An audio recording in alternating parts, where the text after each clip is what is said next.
Hey up. You all right? Good evening all. How you doing, Delboy? Oh, not too bad, thank you. And yourself? Good stuff. I'm delighted it's Friday. I'm always delighted it's Friday. I don't mind admitting that. It really is. Yeah, listen, thank you very much to everybody, all three of you that's joined us tonight. I wasn't planning to do a live Friday Waffle, but well, all will be revealed in a wee minute. I did mention about a game called Virtual Pool being an absolute stonking online game, and nobody seems to really believe me, apart from you, Del. So, I'm just trying to see who's winning the snooker. Who's actually playing in the snooker? Who's that? Do you know what? It was on, and then I've been caught up with trying to get sort of set up, so I'm not quite sure. O'Sullivan and I didn't see the other one. Oh, but anyway, I thought I'd put a theme on, so the snooker's on. Yeah. Good. What I was going to say, so Dale and I, well, you bought Virtual Pool a couple of days ago, so we had a go last night, and it didn't go really according to plan. I mean, it took us about 55 minutes to get it working. Well, I think the problem was you hadn't purchased it. I think it was that was what it was. Yeah, I'd downloaded the client really for the free version. Just had a sort of like a free account, and that limits you to what you can sort of play. So it looked really good. I like pool anyway, so as soon as I bought it, then we sort of managed to move forward a little bit. Yeah. So anyway, what we're planning to do is, because I wanted to basically not so much do a tutorial. I want to let people see just how much fun Virtual Pool is. So I thought, well, why not just combine the Friday waffle with playing pool? Because pool, you can talk pish and just blather. So that's what we're planning to do. So what we're going to do is we're going to attempt to set it up. So what I'm going to do, let me see. I'll just get this running first. So how are we anyway? Who have we got in tonight? We've got Yield Gamer Steve. Good evening, Mr. Steve. We've got Craig. Good evening, Craig. We've got Milfy, and we've also got a couple of other people who are hiding. Please put your hand up and say hello. It's always nice just to see who's in the stream tonight. So, right, let's. If I'm just thinking, Dale, you could. Would it be? No, I was going to say, would it be a massive hassle for you to bring up my Friday waffle? No, it doesn't matter. I can do it. I've got an extra screen over here. So what I'm going to do is I'm going to narrow that down like that. Good evening, Lewis. How are we, man? Yolda Gamer Steve saying you don't need a mic to play, do you? I might have a go with you. Not at all, Steve. I mean, you can chat. There is an online chat. I'll tell you what, I'll stop talking and just load the damn thing. You can do. I mean, I used to play this. I've been playing this virtual pool on and off since dial-up. Since the days of getting the free AOL disc out of Tesco, and then making up an email address. So you got. Did you get like 33 days or so? I can't remember how it worked. Yeah, I think when you got those freebies, they sent them in the post, didn't they? And you can get them on the front of magazines. They had them everywhere, didn't they? So I've been playing that basically since 2000, or in fact before that, probably 1999. And the fact was, I mean, graphically wise, I wouldn't say, but it does look nicer, but it's not improved that much more. And that's just because it's pool. It doesn't have to look amazing. But it would run swimmingly on a free, what was it called? I could get a download speed of like 1.2K. We kind of stopped playing it for a long time, but I've kind of got back into it again. So anyway, I'm going to stop talking shite and let's have a wee look. Share screen. Is that your New Year's resolution? You're going to stop talking shite? Because we'll see how long that lasts. I'm not going to hold my breath. Right, where's virtual pool going? Right, there we go. Right, you can see here. So this is called. Well, there's when you buy virtual pool, you get a one player. You can basically, it's like a career mode. You can play against virtually everybody. You can play against virtual players, computer players. That's what you get when you buy the game. But you can also go into what's called virtual pool online. So you can see in here, these are all rooms.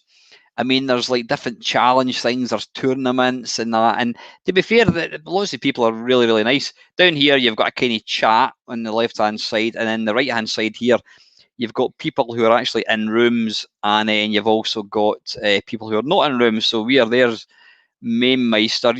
There's Delboy. So there's Del and there's Mainmeister. So what I'm going to do is I'm going to create a room. So by clicking on that, create a room. Mainmeister's room. Well, we'll try something different. Hoping, yeah, we'll try that. Yeah, this is one. It's a rough and tumble bar, fully local bikers. What I tend to do is turn down the sound because the sound gets a bit on your nerves after a wee while. It's a private room, so if I wanted to have anyone could basically come in, but I'm going to set that to private. Oh, there's the password, bollocks. Is that any surprise? Yeah, so I'm going to create a room.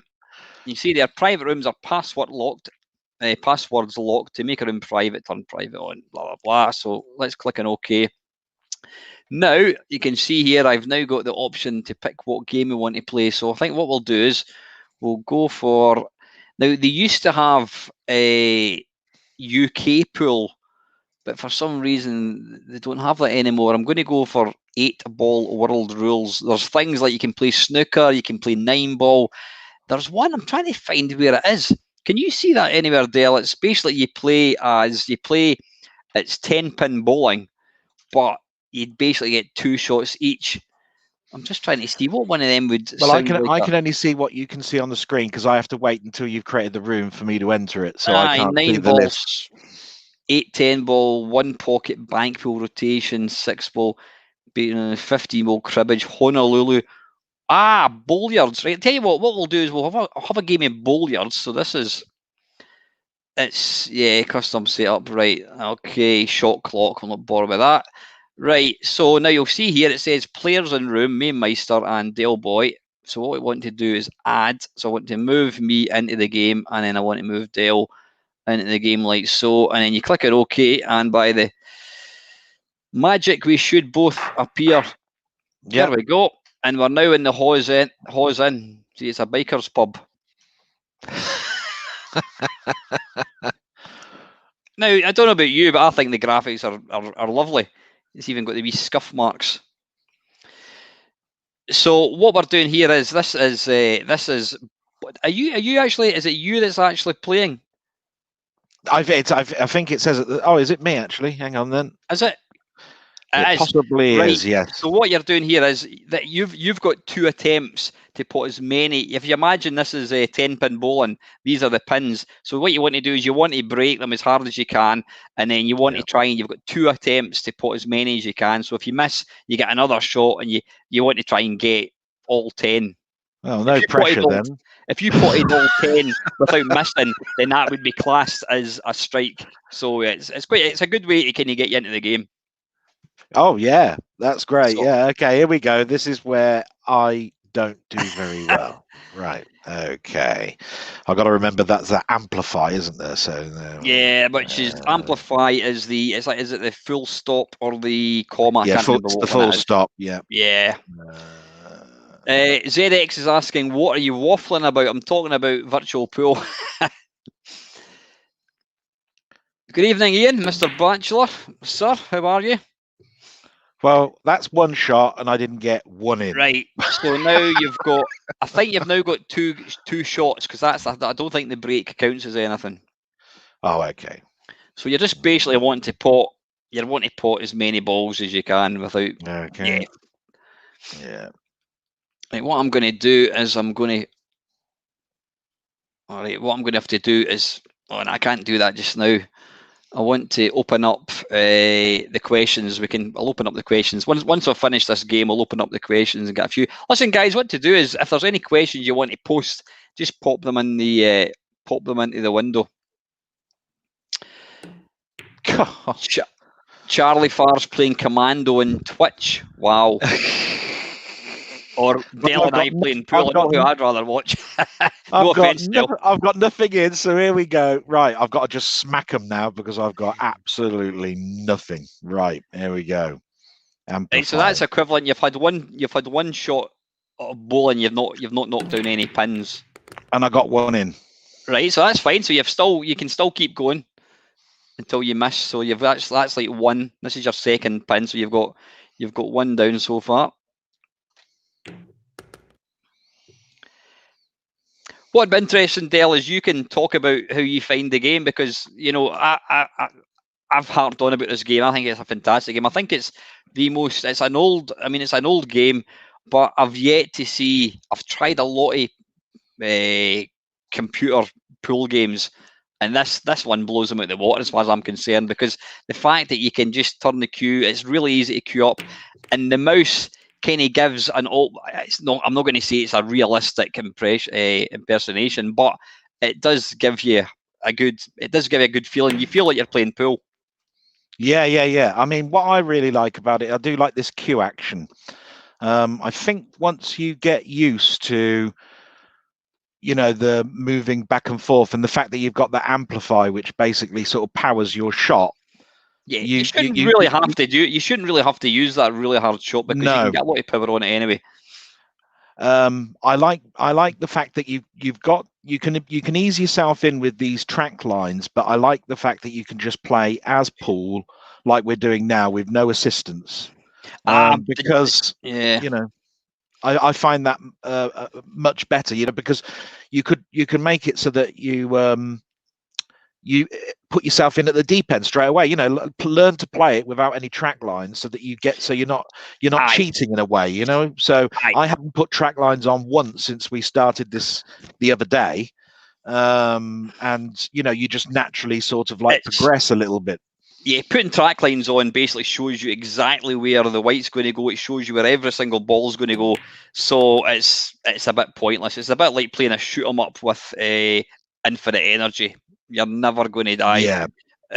What I quite like doing sometimes is I'll play pool, not pool. I'll play a game of snooker, and I'll put the track lines on, and I see if I can try and get like a 147.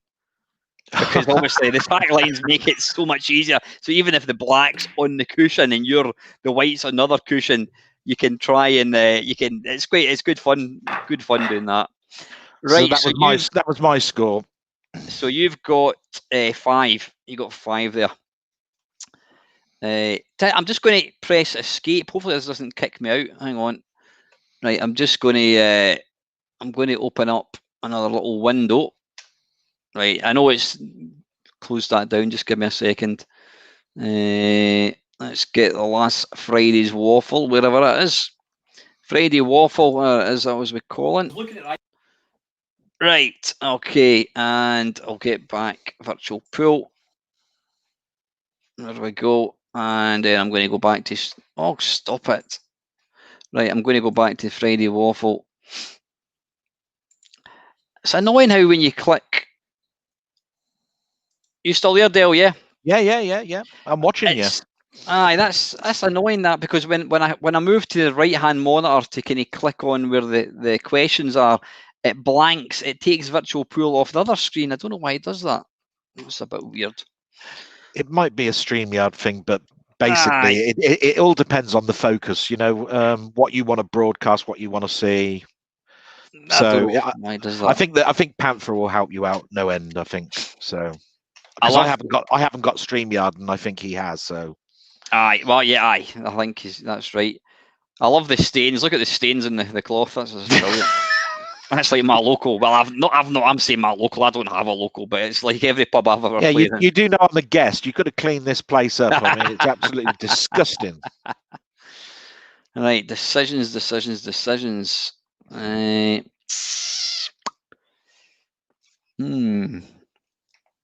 Right, let's. But you press E to put. I'm not going to say English. It's bloody. It's called screw. Yeah. It's called screw, and I'll do it. Oh, good. Well, can I get that? Oh, balls! I can't get that. Oh, is that going to go? Unlikely. Here we go. This will be interesting. Get it. What fluky, jammy. Well, I could say some words. Right. Okay. Right. I can't get that one. But okay. So, did you play a lot of pool in the pub? You know, when you were a teenager and going into. I've never really been a pub person, but my dad used to be the president of the rugby club, and I mean, I played rugby for a couple of seasons, and then I gave it up. But I used to play. When would it be? 1988. They started a pool league, and there was two leagues, and I ended up. I came second, and I would probably say I was pretty good. I was pretty good at pool. I did play a lot of pool back in the day, but I've not played for. Well, I'm saying I've not played for a long time. My girlfriend she's actually played for Scotland at pool. She's got her own pool table, and I think I've beaten her one. I mean, I've taken frames off her, but I think I've beaten her once match wise. But she always annihilates me. It's always annoying. Oh, there's a missile. I don't know what game that is. It looks a bit like a bootleg Phoenix, if you ask me. No doubt, if this came out in virtual reality, you would get to play. The actual game, but yeah, it's you know what, it's pool, and I just think it's excellent. It really is.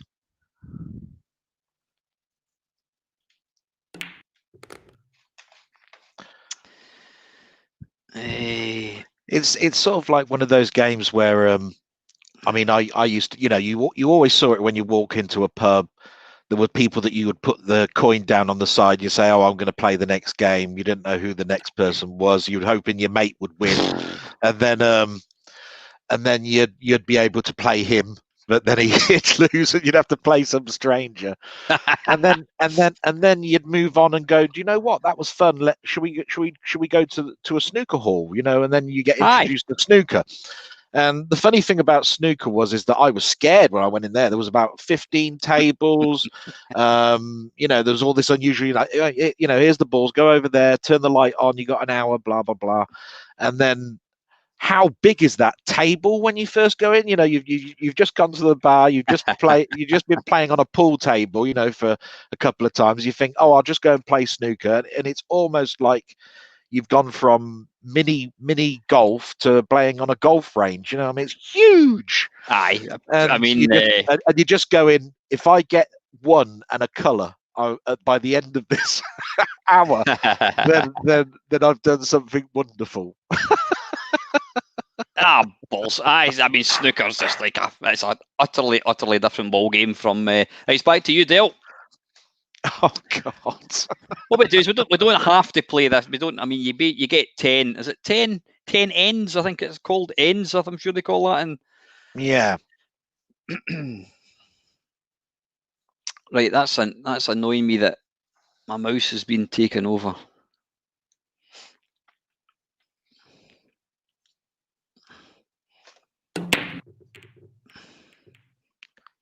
Dale, sorry, I'm a bit pain in the neck. See, when I press escape, like I've pressed escape, can you still play? Can you still play? Yeah. Yeah. I'm still playing. Right. That's fine. So it's not. Yeah, you carry on. Right. That's fine.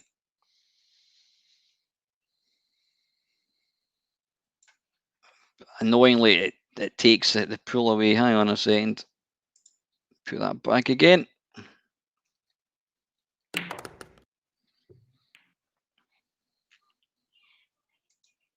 Why did that move me back? Right. Balls. Right. Sorry, I didn't. I forgot that. Right.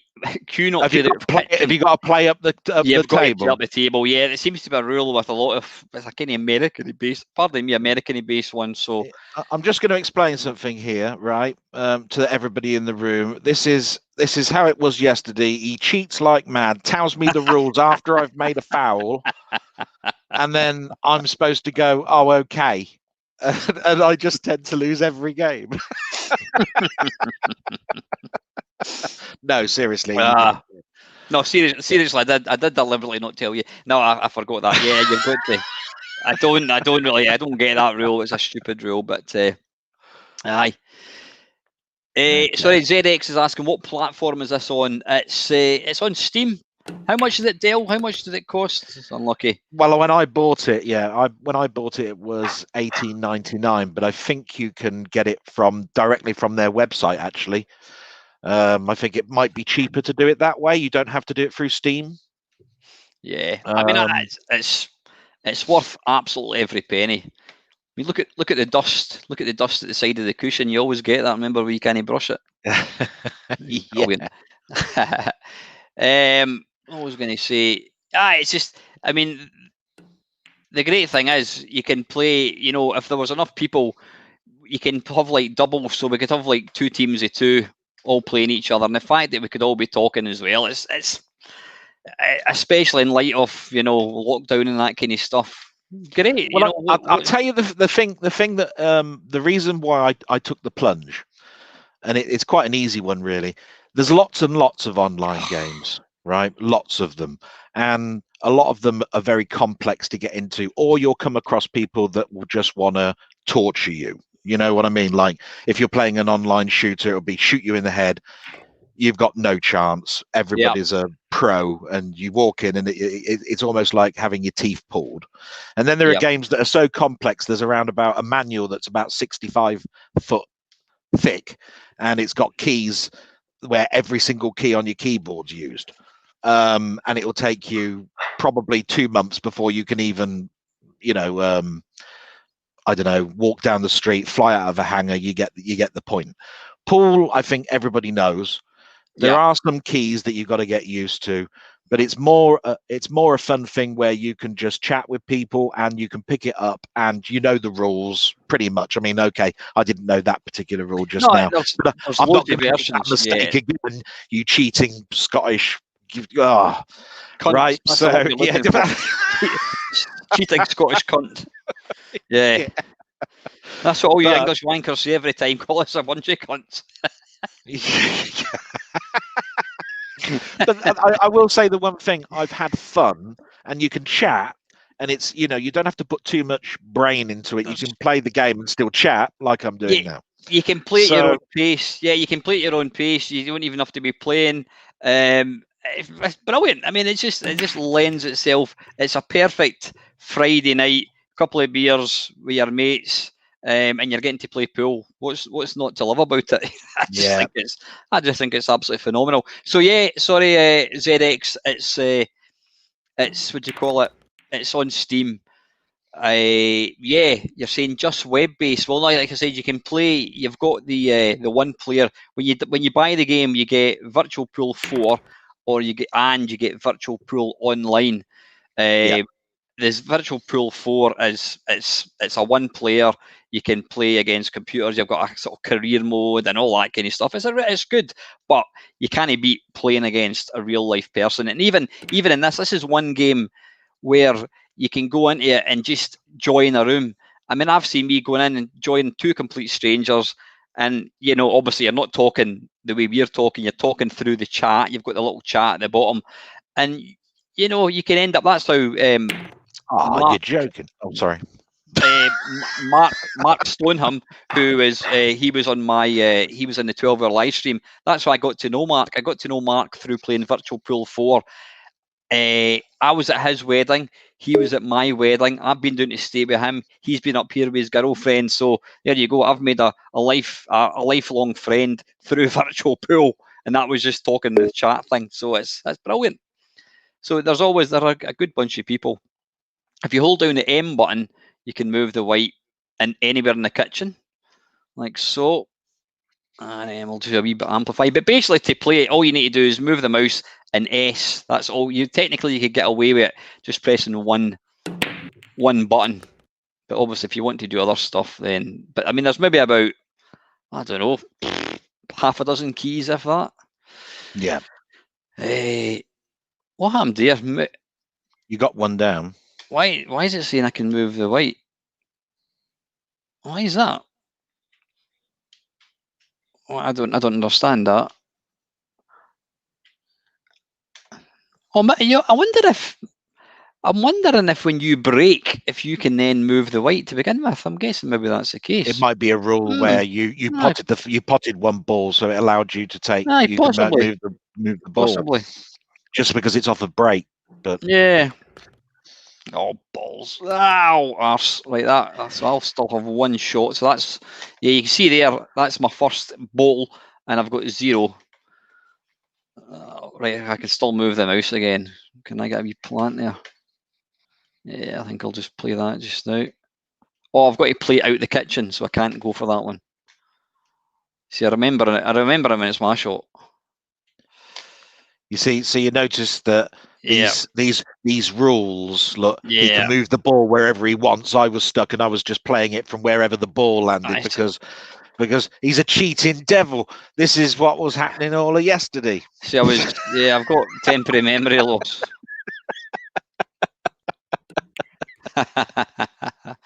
Oh, I don't mind. Scotland's got to win at Summit. I mean, even if it's just an online pool game. Bang! Who's the best snooker player? It's probably Judge Trump, whatever his name is. No, it's not. Yeah, Stephen Henry. Obviously, the only snooker player that Scotland's got now is a cheating bastard. Mr. McManus. No, I like McManus. What's his name? John Higgins. Yeah. Yeah. Give me 50 grand and I'll throw the frame. I'll throw the match. Oh, I was pressured into saying that, Seriously. Right. The other thing I like about this is that I'm watching you play like I was, but then I can see just your cue and moving it around, actually. It's like the Invisible Man's trying to take a shot. Now, what you can do is you can, you can see there, the pockets are huge. They're like buckets. So we've got this kind of set to the easiest one. You can change the size of pockets. You can play pool on a snooker table. You can change the colour. You can change the size of pockets. You can basically make it whatever way you want. Oh, that's a crap shot, that. Right, I think all I can do here is what we call a rummel, not a rommel, a rummel. It's basically just where you hit them as hard as you want. Not too hard, because you can also jump off the table. Get in, I'll do.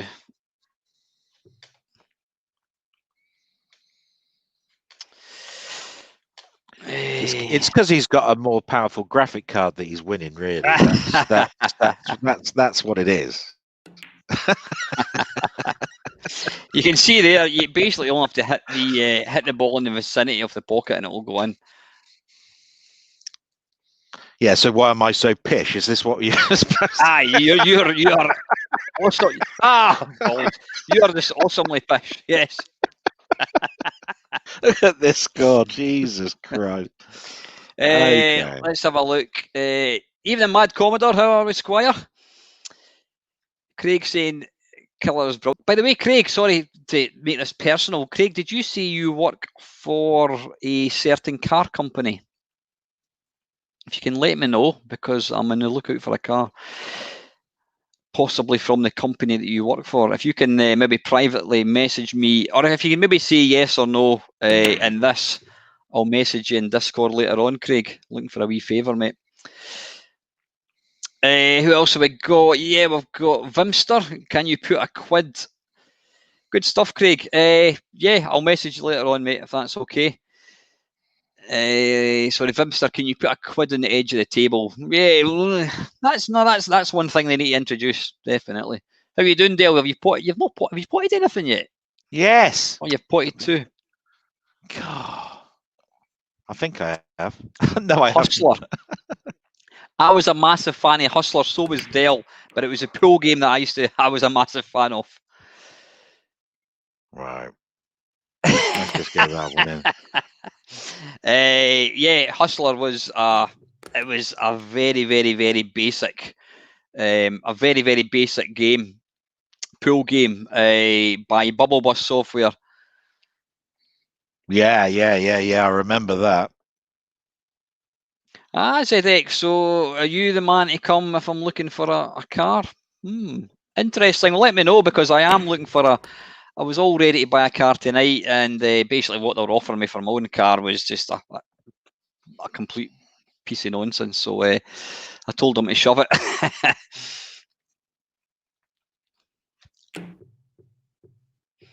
See, I keep forgetting that I could move the ball then, and I didn't. Okay, how was that? Why could you move the ball? Did you pot the white or something? No, because you keep moving the white ball around every time you pot the ball. I don't think you can do it every time you put a ball. I thought I saw you move it about 3 times. I was going, what the hell's going on? I think, right, so there you go. I've just broke.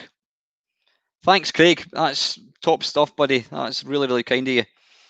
Let's have a look. Right, so yeah, when you break, you can move the white.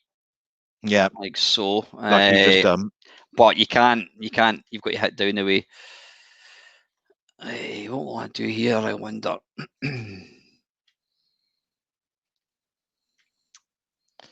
And for those watching in black and white, it's behind the yellow.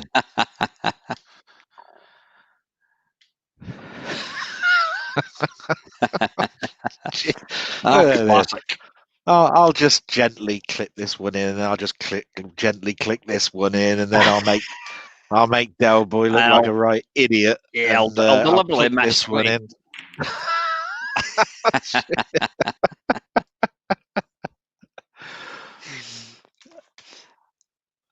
Right, I thought it was telling me I can move the mouse here. No, I can't. Right, what's next? That's a bit. Well, what you can do, if you hold down the V button, you can move a viewpoint, so you can kind of move anywhere on the table. The only problem with this game is I love gobstoppers, and they look exactly like gobstoppers.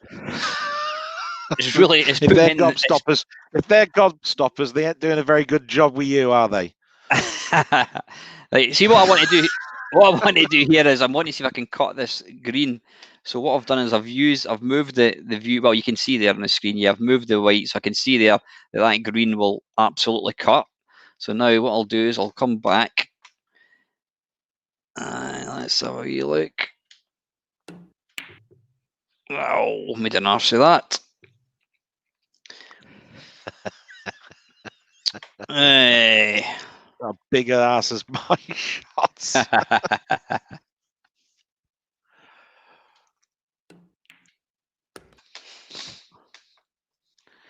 Like I said, you just have to kind of hit roughly in the proximity of the pocket and it'll go in. Don't want this one. Nah, I'll save that for later on, I think. Wee bit side. See, that kind of throws me a wee bit because I've moved the cue to the right. So what you've got to do is you've got to kind of still look down the centre of the white rather than where the cue is. Oh, damn it. You needed to screw back a little bit there, Yeah, I did. Oh, it's me, isn't it? Yep. But yeah, it'd be really, really good fun to get a few people in. And the thing is, what we could do is just supposing there was 10 people were playing, we could all be in one room and it's like winner stays on, which is brilliant. Yeah, you know what I mean? I'd like that.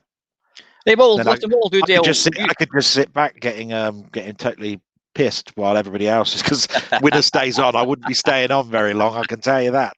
What we'll do is you have your final shot here, and then we'll come out and we'll play some normal pool rather than this. But this is quite a good one to kind of get you into the sort of feel of it.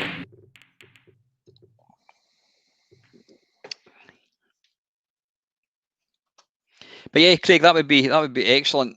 That would be really, really good, mate. If you anything you could do for me, that would be fantastic.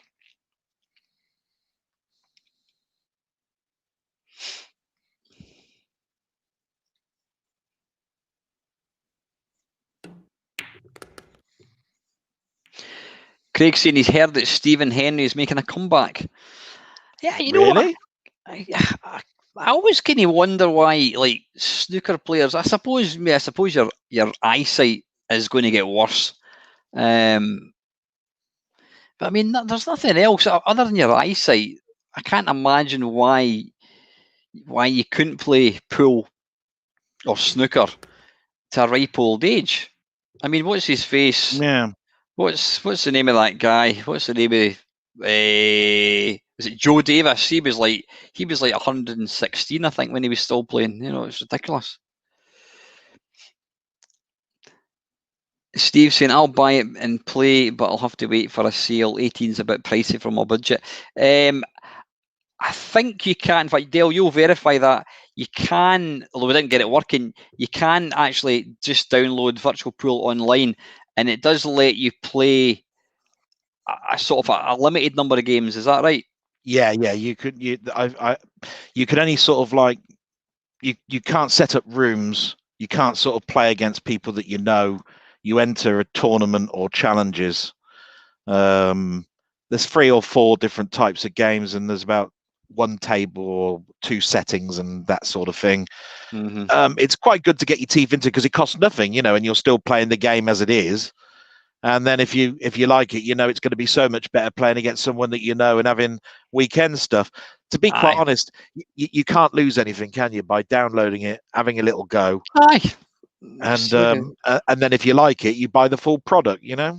Yeah. Even if it is limited.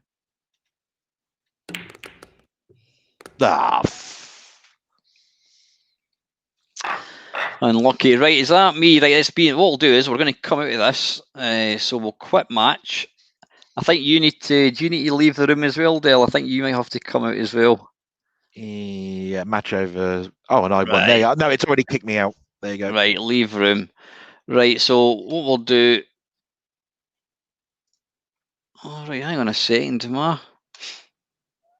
Right, that's so the room has disappeared. So what I'll now do is I shall create a room. Mainmeister's room. Let's try something a bit different. Hard Times.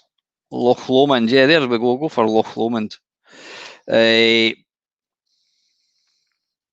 I think, yeah, see there where it says minimum rating, maximum rating. I think basically that means you could have God,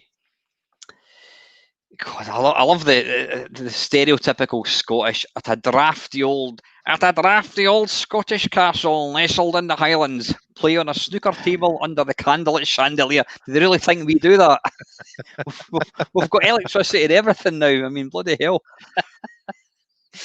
Yeah, I think the minimum rating and maximum basically means if you've got an open room where anybody can come in and play, you could have somebody, because I don't know if you noticed, Dale, at the top left, you've got a score. You start off on 1,500 points.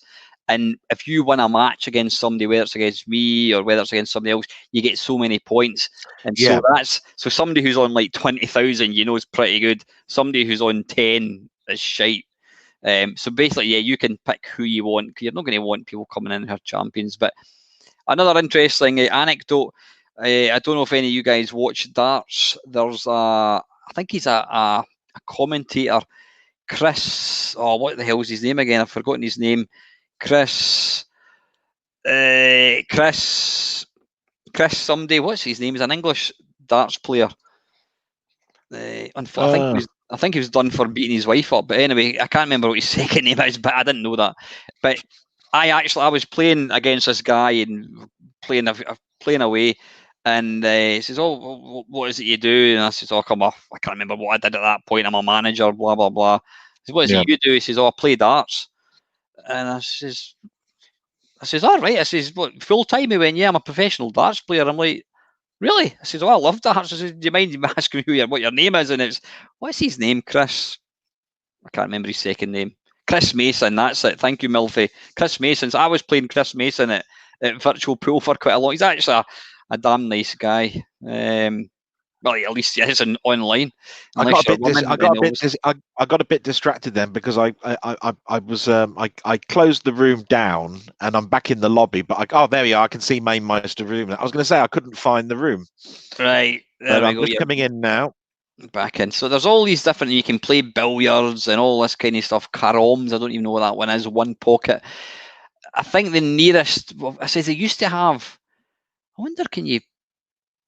No, you custom. See, there you go. I'm in custom. So pocket size you can put to like normal, narrow, rail cut. You can change the speed of the table, skid, rail grab, all this kind of stuff. So you can basically. So that's set to novice. You've got club table, tournament table. We'll leave it on novice table at the moment. So we'll go back. Yeah, I just want everybody in the room to watch what he's doing, because I reckon he's cheating. There's no way, right, that I was as bad as I was there. He's putting some sort of like hazards on me or something, like, yeah, I mean, you can save games and that as well. But see if you go up to see what it says, snooker chalk team versus, so we can have like Scotch. How the hell do they know I'm Scottish? So you could have like Main Meister and Dale versus whatever. You could just pick, right, we'll change teams. It's really, really good. So we'll come back out of that. Right, they used to have a UK pool, but it's not. They've done away with that. We'll just try. They probably just renamed it or something, I should think, and you just don't know quite which one it is. There is. Yeah, there's probably instructions somewhere. I wonder. Right, default table. Right, we'll give that a go. Novice table, match goal. We'll do first to three. What we'll maybe do is we'll play first to three, and then we'll just come out and we'll answer some questions. I think there is some, because the problem is I can't. And like, you can't open up a browser and look at YouTube, could you, Dale? Can you? Hang on. Could you? That would be. Yeah, I've got my phone, so basically I can just find it from there. Listen, thank you very, very much to everybody that's joined me tonight, or joined myself and Dale. Remember, if any of you chaps want to take part in a Main Meister video, just give me a shout. As long as you don't mind getting the piss taken out of you, like I get every week. Anyway, right. Okay, there we go. Right, ooh, that's a bit bigger. I must have put it to a different. Right. So I've got the phone open, and I can see there are 5 comments. Right, good. We'll tell you what, Al, is it me to break? Right, it's me to break. Right, Dale, this is what we're playing. Is that all right, that table? Is that... Bloody, okay? how bright's that?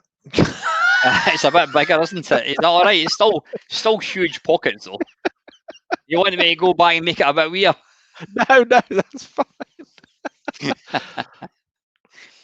Right, okay. I'll tell you what that reminds me of. Do you remember when somebody said you're going to get a pool table for Christmas, and somebody got you one of these 3-foot ones, and it's got marbles on it? Yeah, a bit like that. Oh, you got 2 in, didn't you? Aye, plus the white. So right, it's going to be a foul, right? So right, if you see up the top there, you'll see the 15 has been potted, but nobody is on anything. Nobody. So you can go for whatever ball you pot is what you'll be on. So it's either the stripes or the dots. Okay. Remember, you can move the mouse by holding M. Yeah. I'm just looking around the table at the moment. You call me a cheating bastard like you did earlier on. Well, yeah, you are a cheating bastard. That's why. I mean, there's no doubting about it. You know, it's just. They'll look bothered. Does that face look bothered? Oh, come on, Craig. Last time Craig watched graphics. Sorry, I'm just about to read his comment about Jockey Wilson, and then another comment from him popped up. I was going to say the last time I watched graphics on a C16. No, the last time I watched darts, it was Jockey Wilson. Poor Jockey. Yeah, I love Jockey. He was a bit of a Scottish hero.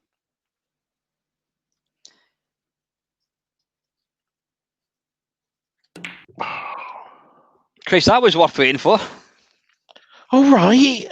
God, kick your head. I was listening to what you were saying. I thought it was going to be interesting, and it wasn't.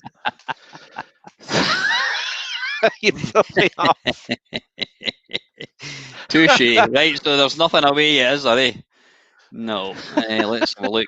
Now, what you can do, you can press O, and then you get a nice, so you can see there kind of thing. What's in the better place? Probably the dots. Actually, I think. And then you press A, and that takes you kind of back again. Yeah, you older gamer, Steve. I just need to call you Steve. Steve's saying there, I think my favourite computer pool game was Arcade Pool. Arcade Pool on Amiga was an awesome game. I was never really... They brought out snooker, but it just didn't really do it for me. Wasn't there an Archer McLean one as well? There was, yeah. There was Jimmy White's... what was it called? Jimmy White's... What was it called? Jimmy White's snooker. Jimmy White's Whirlwind Snooker. That's it. Yeah.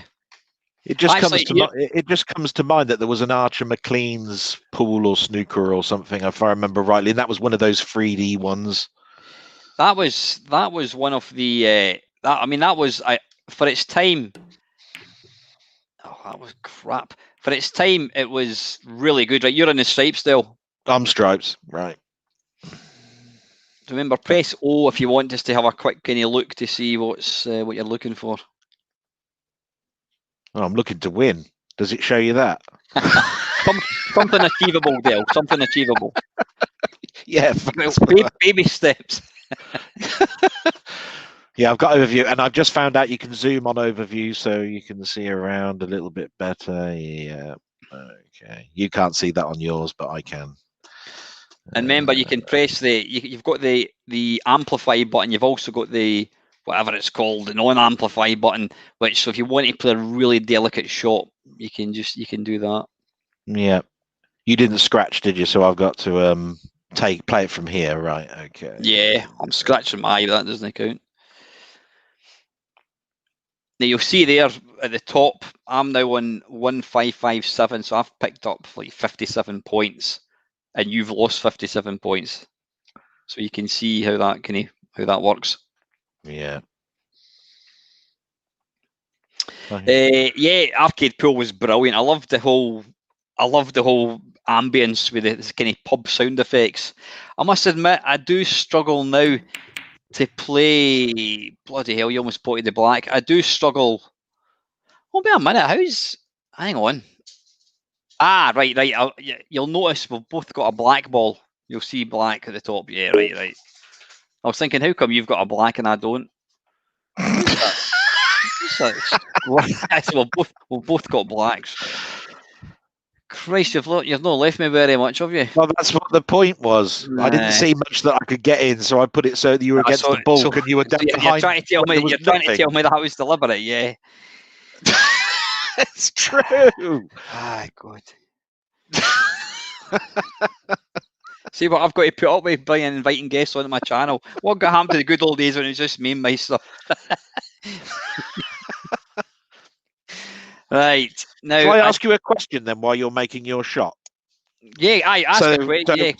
So Colin, he said, awesome waffle as always, and really pleased to have been a part of it. Question for the next one: what do you plan to purchase this year for this hobby of ours? Oh, so presumably he's meaning sort of video games type thing. Is there anything that I'm actually looking for or wanting? I've very kindly, I'm now the proud owner of an NES. That was one that I've been wanting for quite a long time.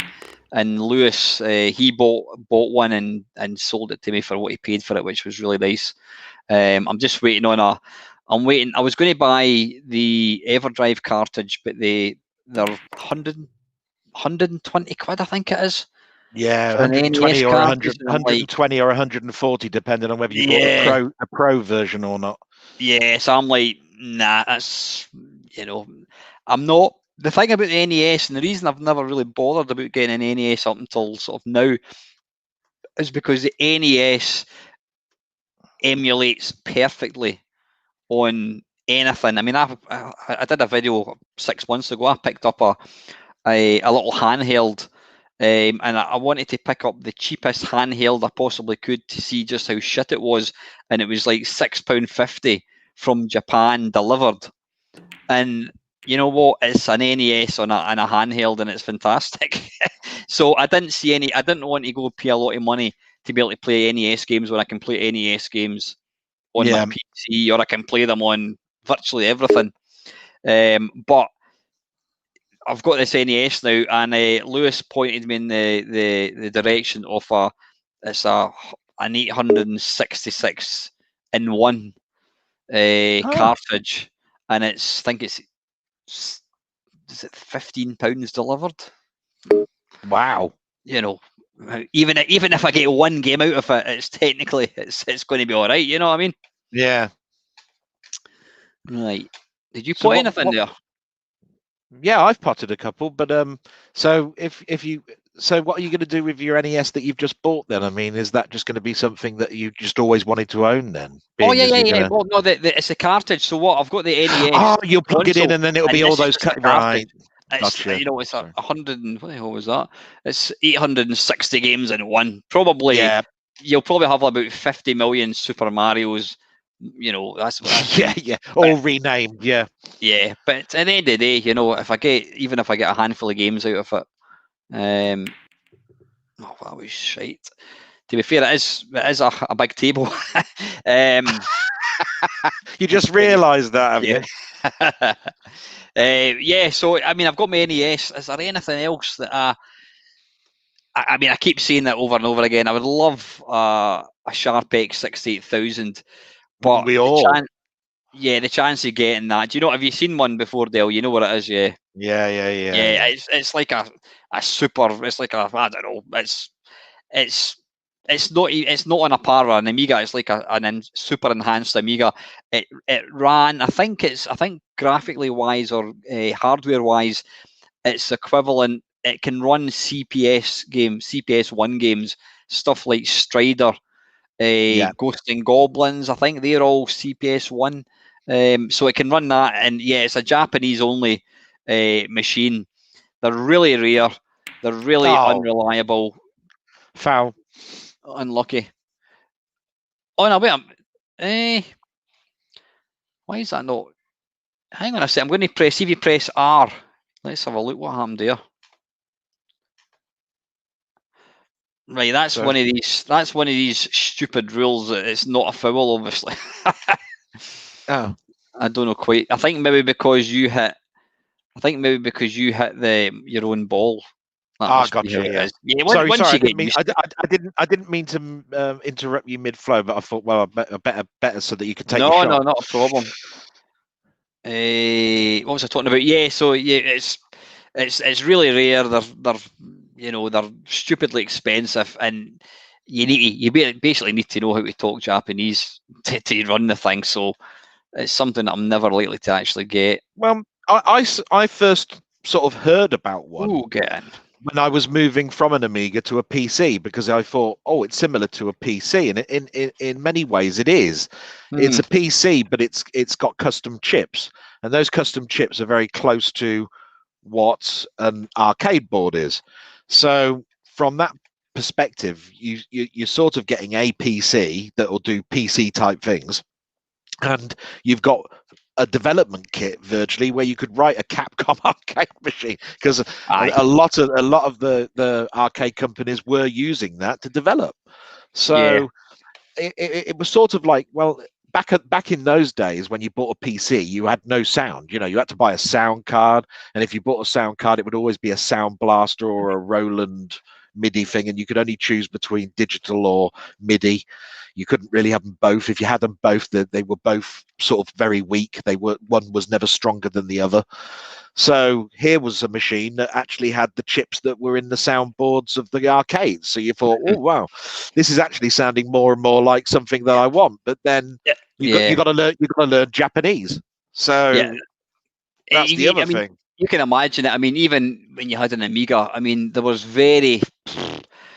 I'm trying to think. Was there any arcade perfect games on the Amiga? Commando's not bad. I'm trying to think. Silkworm. But you don't want to mention the unmentionable, do you? No. Oh, we don't talk about that round here. Oh, dear me. Not while we're playing pool. No. No, we don't talk about Andrew Brayrook arcade conversions. There was a few arcades, sort of really, arcade perfect, my arse type games. But the Sharp, good shot, sir. The Sharp 60, Super Hang On, that was a damn good one. But the Sharp X68000, you were getting the arcade. You were getting the actual arcade. And to have that back in 1988, getting the arcade perfect version of a game, you would have paid thousands for that. You know what I mean? You would, if you could afford it, you would have done anything. Yeah, Scott's saying there, Marble Madness. I mean, Marble Madness is one of the. I didn't see that. I think that was unlucky. So I'm just going to have another quick wee look at that. What I like to do, if you do O, and then you press R, you'll then get a nice little overhead replay. You can see. I didn't do anything really special there. No, it was actually a pretty crap shot, to be honest. But hey, hang on a minute. There was method in this. What is there for you? Not a lot.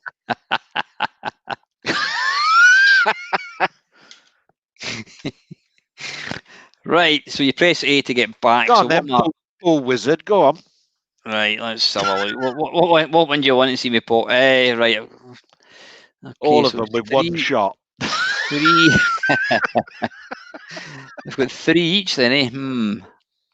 So from my perspective, that particular machine, it was almost like I've got to have it. But then there were so many other things that stopped you from having it priced, Japanese, all of that sort of stuff. But it also came out at a very bad time, because at that point, people were starting to bring out consoles, and we're talking PC engines and things like that, right? So then you start going, well, I could actually get that, buy the cartridges, and have virtually that type of playability and graphics with very little outlay compared to, we're talking, top end Amiga type money to buy this machine. Do you know what I mean? Yeah. And I've still got to import the stuff. Have I got to go up the table? No, I don't, do I? Because no, it's not a foul. It's not a foul, so you can go whatever way you want. So So from my point of view, it was a, you know what, I'll get a job and I'll keep my dream alive. And then other things came along. I bought a PC, then MAME came along, and basically it just then turned into it was a nice idea at the time, but I've still had all my fun with MAME. So I'm glad in the end that it never happened. And hey, if I ever win the lottery or whatever, I can still buy it, can't I? I'll buy two two of of them. yeah. And I'll buy one for Alan, yeah, and I'll buy one for all of everybody in the Discord Hands room. up who wants a Sharp X60. Yeah, Dell's buying. Yeah, that's great. So it's you never say never to these things, and you never know. You know, like I say, it could happen still. So, for God's sake, look, you see, you put me off. I didn't say. Look, you saw me dread back there. I'm going, come on. Right. Anyway, so yeah, that was a good. I can't remember who actually asked. That was Colin. That was Colin. Yeah. So shall I ask another one while you take your next shot, or what? So no, I'm just trying to think. So yeah, I mean the Sharp X60,000. That's one that everybody wants. I mean, I still would love an original cabinet. You know, there's no question. I would still love an original cabinet. The chances of me getting one is probably not very much. But I'm trying to think. Okay, I'll try and get to something that's realistic. Is there any machine that I want? I've had my interest peaked with the M65. I know Panther's talking about it. It's like a supercharged Commodore 64. I'll see. I mean, they still don't seem to know how much it's going to cost. I can't hit anything. I've got that one there. They reckon it could be about 500 quid. Well, I'm not paying £500. I will not pay. I'm not paying Oh, see how I deliberately moved the purple there. Oh, arse. Yeah, I'm not paying £500 for that. But any classic hardware, you know. Well, he hasn't actually said classic, you see, so that's why I was going to say it's got for the next one. What do you plan to purchase this year for this hobby of ours?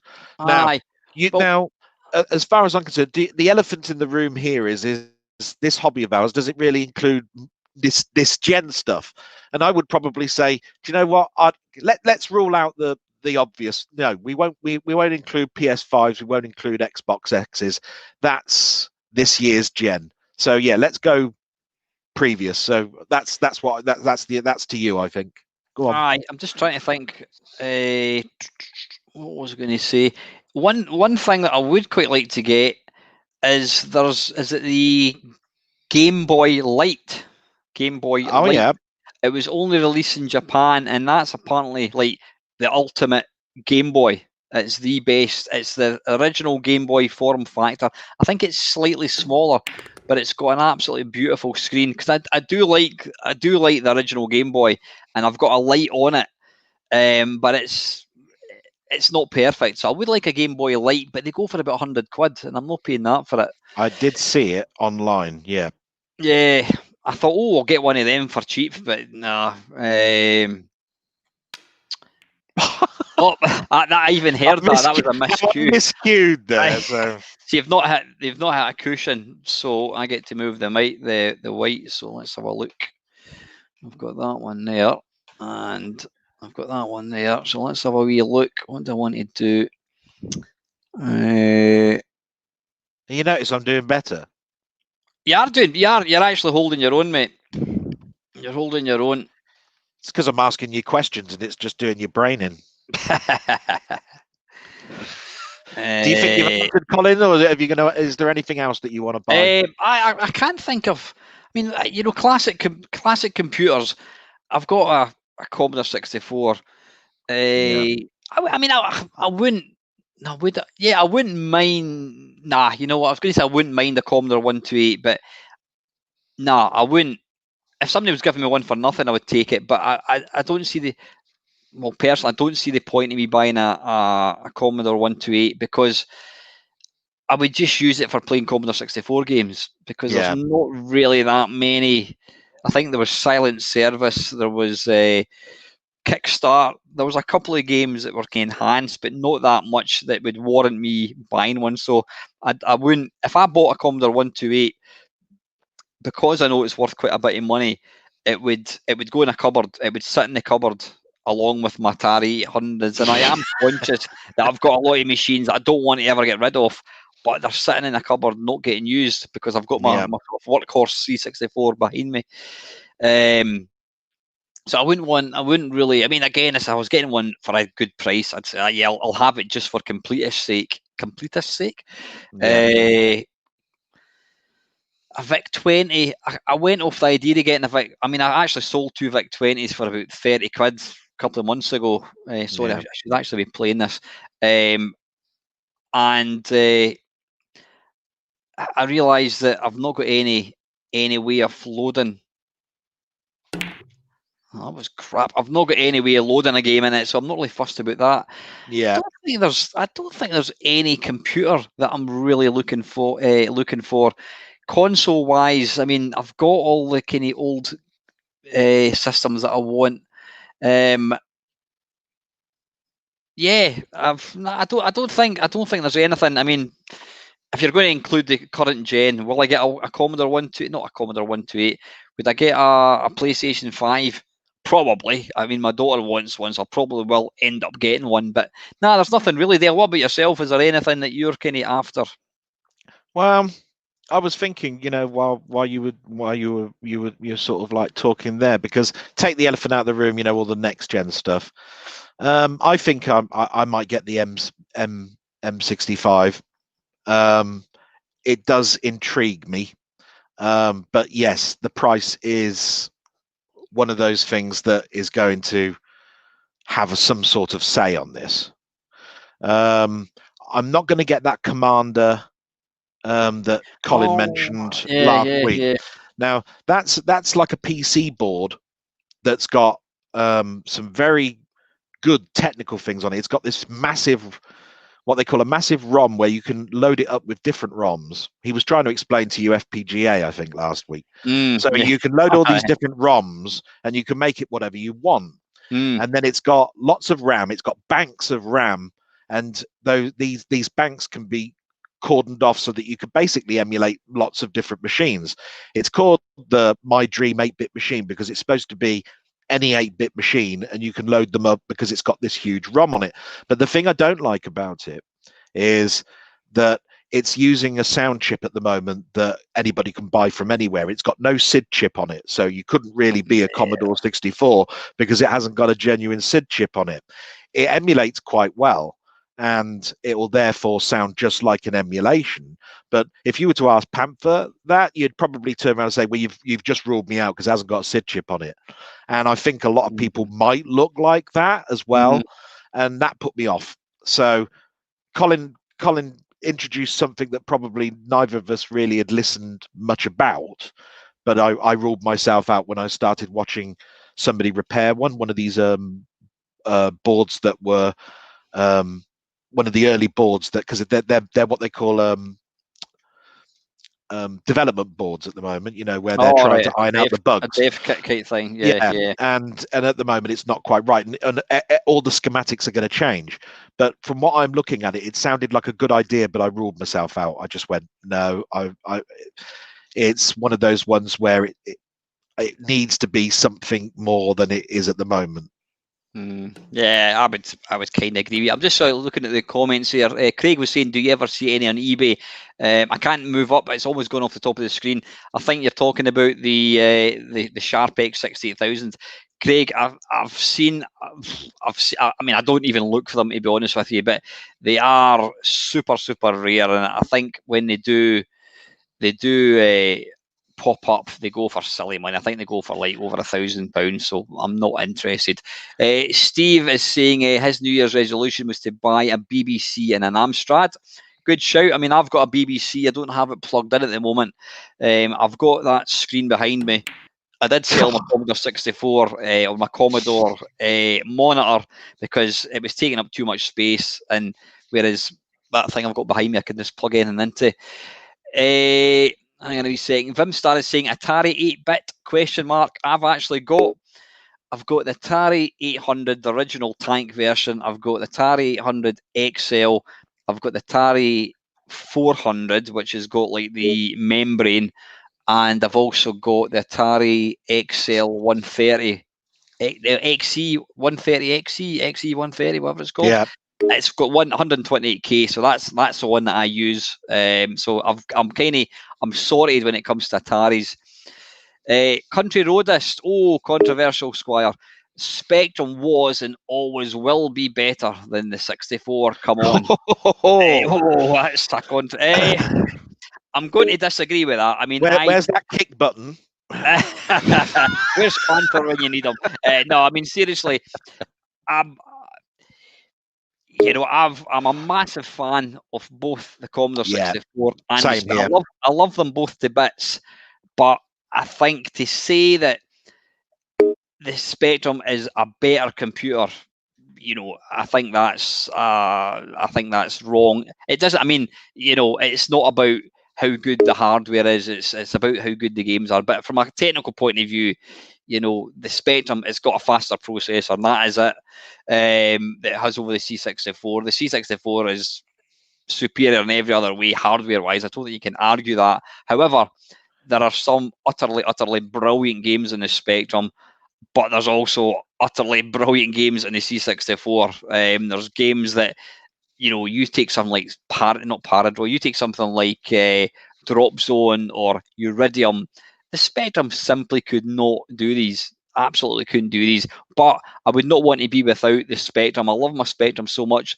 I was playing, what was I playing? I was playing not China Miner. I was playing Manic Miner in the stream on Sunday, and I was getting a bit of a kick in from Panther saying, "Oh, it's crap," and then you know what? That's what makes it. The Spectrum could only ever have been a British invention. I mean, it's quintessentially English. It's brilliant. It's got its wee bleeps and farty sound effects, and it's got the rubber dead flesh keyboard. But it's what made it good. It's a brilliant thing, and I wouldn't be. I used to think that the Spectrum was just a toy. When I used to compare my C64 with what do you call it, my mate's Spectrum, I just thought his just looked shit. But now that I own I've owned Spectrums for a long time. I think it's a brilliant computer, and I wouldn't want to be, if I had to take one, it would be the C64. But I wouldn't want to not have a Spectrum. I think you can't compare them. It's like saying the Amiga, the Amiga's much better than the Atari 2600. Well, duh. I mean, of course it is. But this Atari 2600 is something. It's just completely. Or it's like comparing a Lamborghini with a classic, a Morris Minor, or an Austin Cambridge. That was one of my dad's first cars. You can't compare them. You know what I mean? And I wouldn't want to be without either. Yeah. And for me, it's sort of exactly the same. The Commodore 64 to me was like coming home, and the Spectrum was sort of like going around my mate's house and seeing something else, a bit strange. Do you know what I mean? I think a lot of people forget just how quintessential both machines were. They couldn't live without each other. We wouldn't be where we are now if there wasn't that competition to make us go that much further, because they pushed the envelope. These ones say, right, okay, Atari's got this out, Commodore had to bring this out, Sinclair said, we've got a hole in the market here where ours won't be as technical like that, but we can do it for the masses. And it just pushed the envelope forward and made development, move forward like it did. So yeah, of course. That's how I look at it, and it's just like you said, Alan. It's basically a processor with a load of extra little bells and whistles around it, and it was really the coders that made that machine. They made it sing. It was never designed to be. The Spectrum. Yeah, I'm talking about the Spectrum now because I didn't want to put off people. This person that turned around and said the Spectrum's better. Forget the better and everything. The Spectrum was a fantastic machine. It's just it wasn't my machine. No, it that's wasn't exactly my it. machine. And I mean, Steve's talking. One thing I do like about the Spectrum, and it's one thing that some people don't like the Spectrum for, is the colours are garish, But they jump out, and Steve's talking about, he's talking about the colours. I was thinking the jetpack. Oh, good shot. Christ almighty, I'm going to lose again. That was a lucky position. No, that's very good. Hang on, I want to, before you take your shot, what I want to do. Yeah, I was going to say, how do you choose the pocket? Because I don't want to lose. Because you didn't tell me how you do it. Right, you can see there. I'm looking. There's no pressure. What you do is you press. Is it S to take your shot? Press S as if you're going to take it. Then it'll pop up with an overhead view. And then you point at the pocket that you want to play and go down to OK. Oh yeah. There we go. And there's absolutely no pressure here. It's just...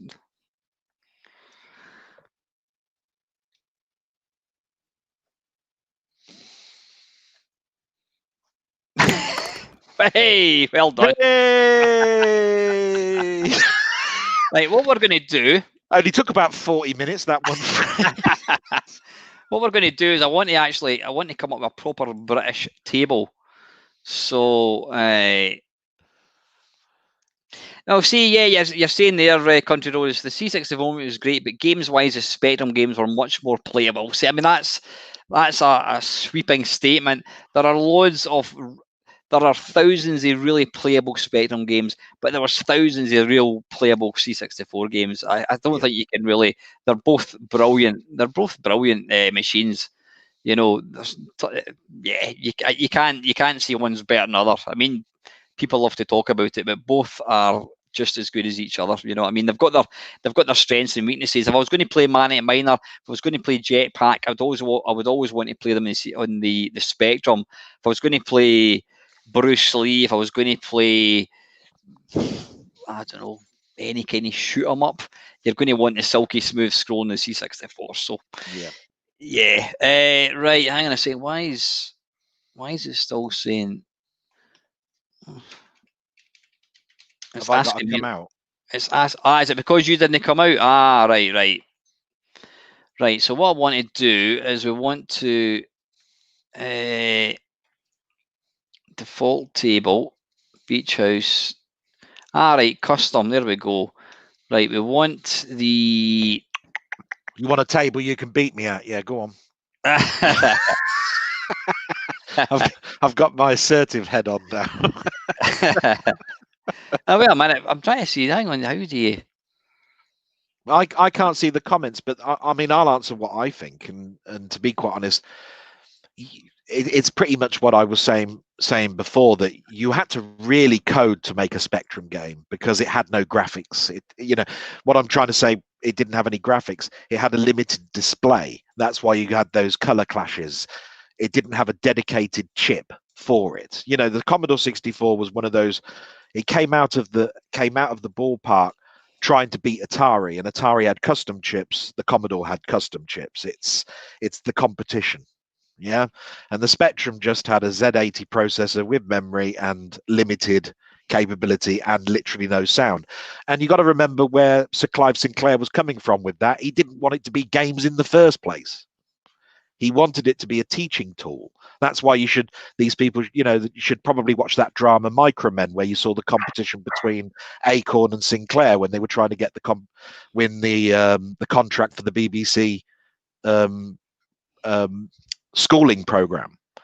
So from my perspective, they're both absolutely fantastic. And when it comes to games, some of them you'll tend to find that anything that requires a bit of speed, the Spectrum sort of wins, and anything that requires more an arcadey feel, the Commodore, I think, tends to win. Now that's a sweeping statement, but I do think it does have that more arcadey feel with the way it moves. And it's a bit like Commando.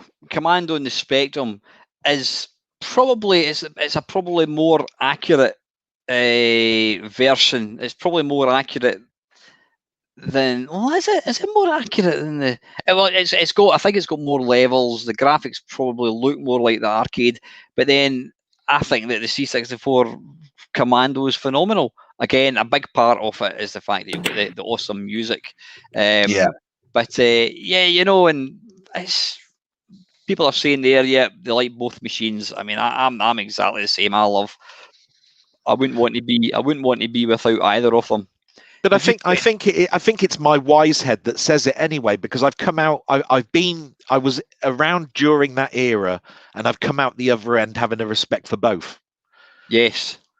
And I think you have to take that into consideration as well. You know, the 16-year-old in me would probably be still having the argument.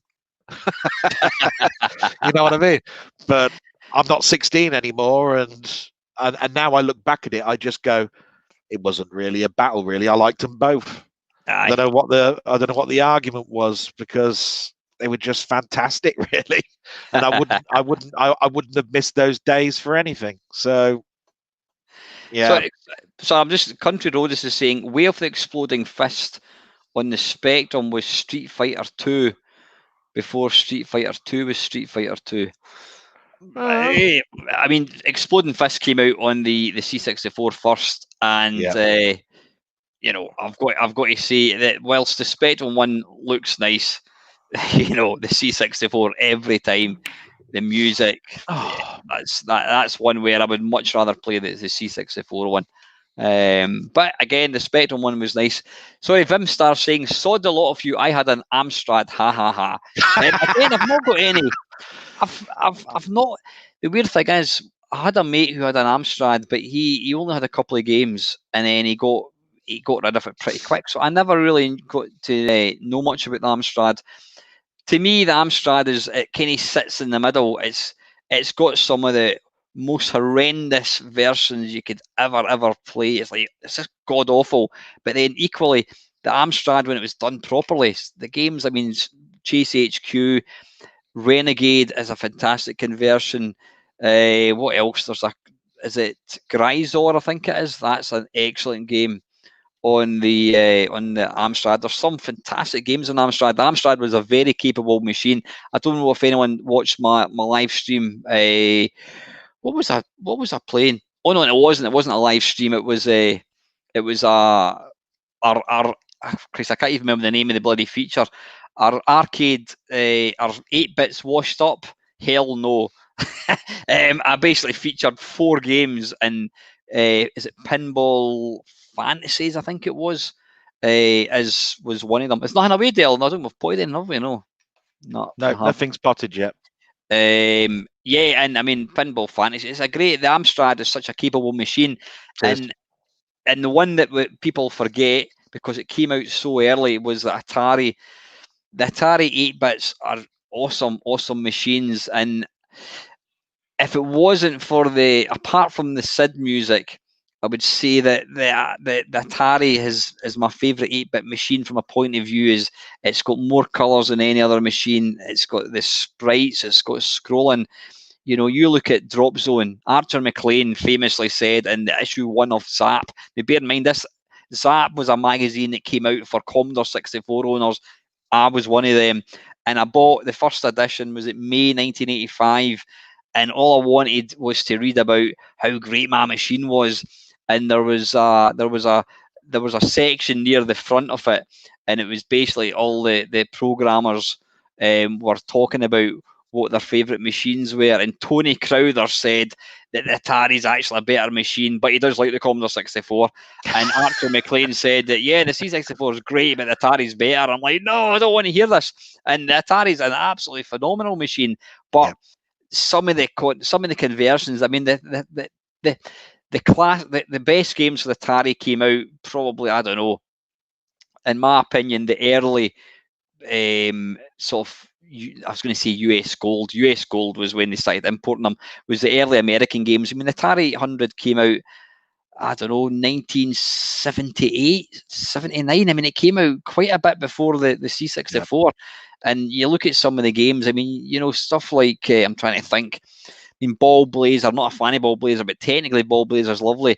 The Eidolon, the Atari one, 100% is the best version. It's got fantastic scrolling. Rescue on Fractalus is faster. Yeah, it's got, you look at is it Rescue on Fractalus, I think it is, and it's got, I'm sure it's kind of got a sort of intro of. Yes, it does. The little ship comes out. Aye, and and like, look at the colours. It's got about, I don't know, it's got about 10 colours of like shite, silver. It's beautiful, absolutely. Well, Steve's saying they're ahead of their time. They're fantastic machines. So there's some games that I would always, if I was playing Drop Zone, I'll play it in Atari every time. If I was playing, I'm not going to play Iridium. That's shite. No, it's not really. But there's certain games on the C64 I would always play in the C64. Whizball, what do you call it? Whizball, like Pipeline, Iridium. If I was going to play it, there's certain games you'd always want to play it on that. Exploding Fist, Spectrum. If I was going to play Chucky Egg, if I was going to play Manic Miner as his Jetpack, probably Chase HQ. I might play that on the Spectrum or on the Amstrad. And again, they've all got some cracking games, so they're all very, very capable. And I think it's ridiculous for anybody to say that's a better machine. Vimstar's saying there, Boulder Dash. I mean, Boulder Dash is a great game. And again, if I was going to play it, it would the Atari one. As if I was going to play Bruce Lee, which I kind of find quite boring now, it would be the Atari one again. It's just, I don't know, each, horses, is it horses for courses? Is that horses the phrase? Courses, yeah, everybody's got their own flavoury PC that they like, but I like them all, I really do. I can't top that. That's pretty much the answer that I would have given. Anyway, what was that? Did we answer Colin Jones's question? I think we bloody hope so. Now nobody else is going to get a look in. Let me just go to the next one. Well, look, here's good old Panther, right? So let's have a look. Nice one, chaps. For next time, what games can you still play over and over that never get boring? Well, right, okay, well, that's loaded. Well, I'll let you answer first, Del, since I'm going to try and play. There's nothing away, is there? No. Well, the game. I mean, it's nice to go back to retro stuff because you're looking at things probably with rose-tinted glasses a little bit, and you go, "Oh, I remember playing that, and I played that an awful lot." And I'm pretty sure that if I go back to it now, it wouldn't diminish. And there's games like Elite that probably do fit that bill, and I would say that doesn't get boring for me. Okay. Yeah. But I mean, when you're talking about the little instant hit arcade games, I think anybody that's had MAME since from the very beginning probably will tell you that there are games that are boring. Oh, I can't play that again. I've had enough of that, or that's so difficult. So it's usually the games that have got a bit of longevity, or you never got to the end and you wish to go back and do it and get to the end. So it doesn't get boring because you're determined to do it and you had enjoyment getting to that point. And I suppose those are things like role-playing games, strategy games, because like I say, there's no end to them, unless you had an arcade game that you just absolutely, I mean, I can go to Gyrus right now and I wouldn't be bored and I could play that all afternoon. Yeah. Right. And I could still go back a week later and go, I fancy that again. And but is it a game that I could do that every weekend, like China Miner? Probably not. China Miner is sort of like an institution now. I think basically it will have the Queen. It's got to have the Queen's message now at the end of it. I think we've got to have a China Miner 3 o'clock talk or something. That's how that one's become. If nothing else, I've put China Miner on the map. Yeah, but if you think about it, that game shouldn't be like that, but it is. And you get enjoyment playing it. We get enjoyment watching it. And if I pick it up, I'll get enjoyment playing it. I don't think I've got the staying power that you have with it, because I'd probably go stuff this now, right? Because I haven't got that. So just to end the question, because I want you to answer it. It's something probably that's got a little bit more longevity, but not so complex that I can't pick it up and play it in about 3 weeks' time and not forget the controls.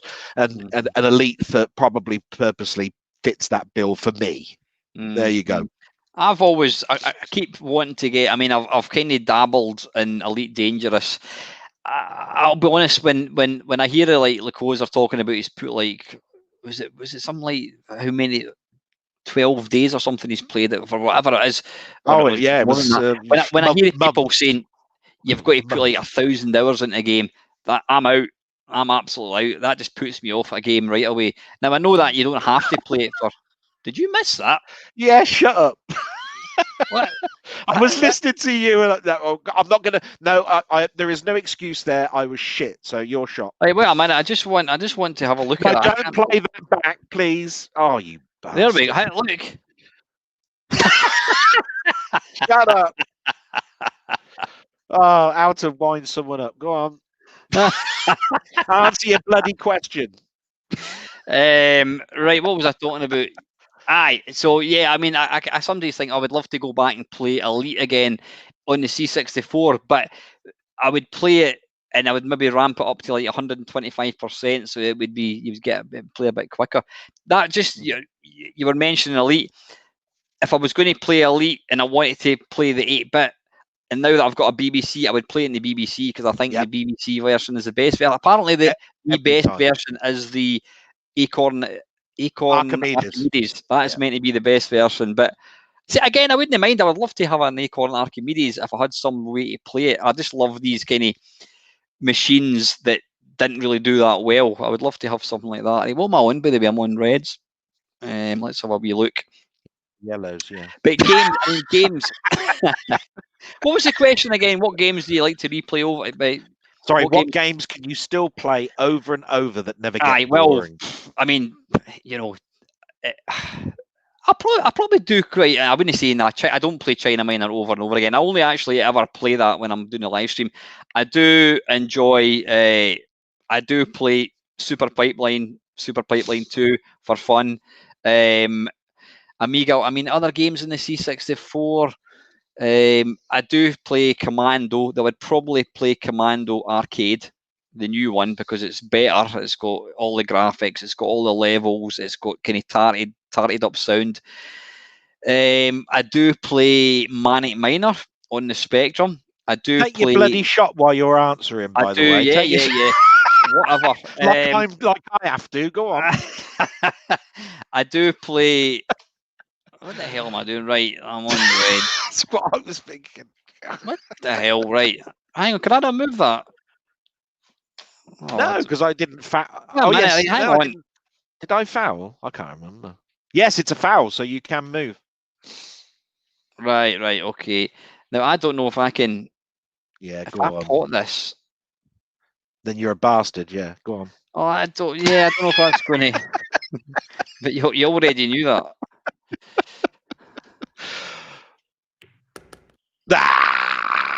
Right, it's not a foul. That's fine. Oh, for goodness sake! Oh, you got one of mine in. All right, I suppose I'm off the ball. I was going to say, yeah, Amiga wise, I play. I do. I play Arkanoid on the Amiga. I play Hybris. I will play these games. I wouldn't play them over and over and over. But I will go back. I fancy a game. Well, Rolling Thunder's one of your favourites, isn't it? Yeah, you've got Berserk and you've got Robotron, haven't you? Yeah, Robotron, arcade-wise, Berserk. There's loads of games. Whatever, Commando. But you never get bored. What I'm trying to say is you don't get bored of those, do you? No, I mean, you just go back to them and you just go. There's loads of arcade games that I play a lot. So yeah, there are quite a lot. Country Road is just saying there. Sometimes I think that I don't actually want to replay the game again. I just want to feel how I did the first time I played them. Yeah, I do that sometimes. And what I'll occasionally do, I've got a C64 over there plugged into my big CRT telly. What I'll do is I've got the Ultimate 2 cartridge, which is brilliant, and I'll pick a game and I'll see, like, I don't know, Drop Zone, and I'll load it via tape. It's not via tape, but it's emulating tape, and I'll sit and I'll listen to the whatever it is, the loading screen, and it's a lot of that for me. The 8-bits, it's just the nostalgia, and the actual game is like, it's actually pretty crap now, but I enjoy like international soccer. I would like, that's probably one of the games, maybe second only to Sensible Soccer. That was one of the games that I played. I've got a diary that I kept in 1985, and I sometimes think it'd be interesting to read it out. And it's actually quite sad when I realise what a kind of lack of a life Good evening, Adam. How are you doing, buddy? When I, every single day got up at 2 o'clock in the afternoon, went to work, came home. My mate came up, played the computer, played Commodore 64, and I played international soccer every single night, constantly. I just played it. Now I load it up. I think I wouldn't. It's at 30 seconds, and I'm like, no, I've had enough. So they're not. They haven't all. There's actually very few 8-bit games I would say have actually stood up. I could probably write down 20 games, 8-bit games that I would actually want to play now. Or actually sit and say that I'm going to sit and right. What am I going to do tonight? I think I can. I think I'll play some computer games. Tell you what, I'll load up a Spectrum game. I enjoy playing games when I'm doing the live streams and whatever. But there's very few 8-bit games that I would sit and play through choice, if that makes any sense. And yeah, the NES console is an 8-bit console.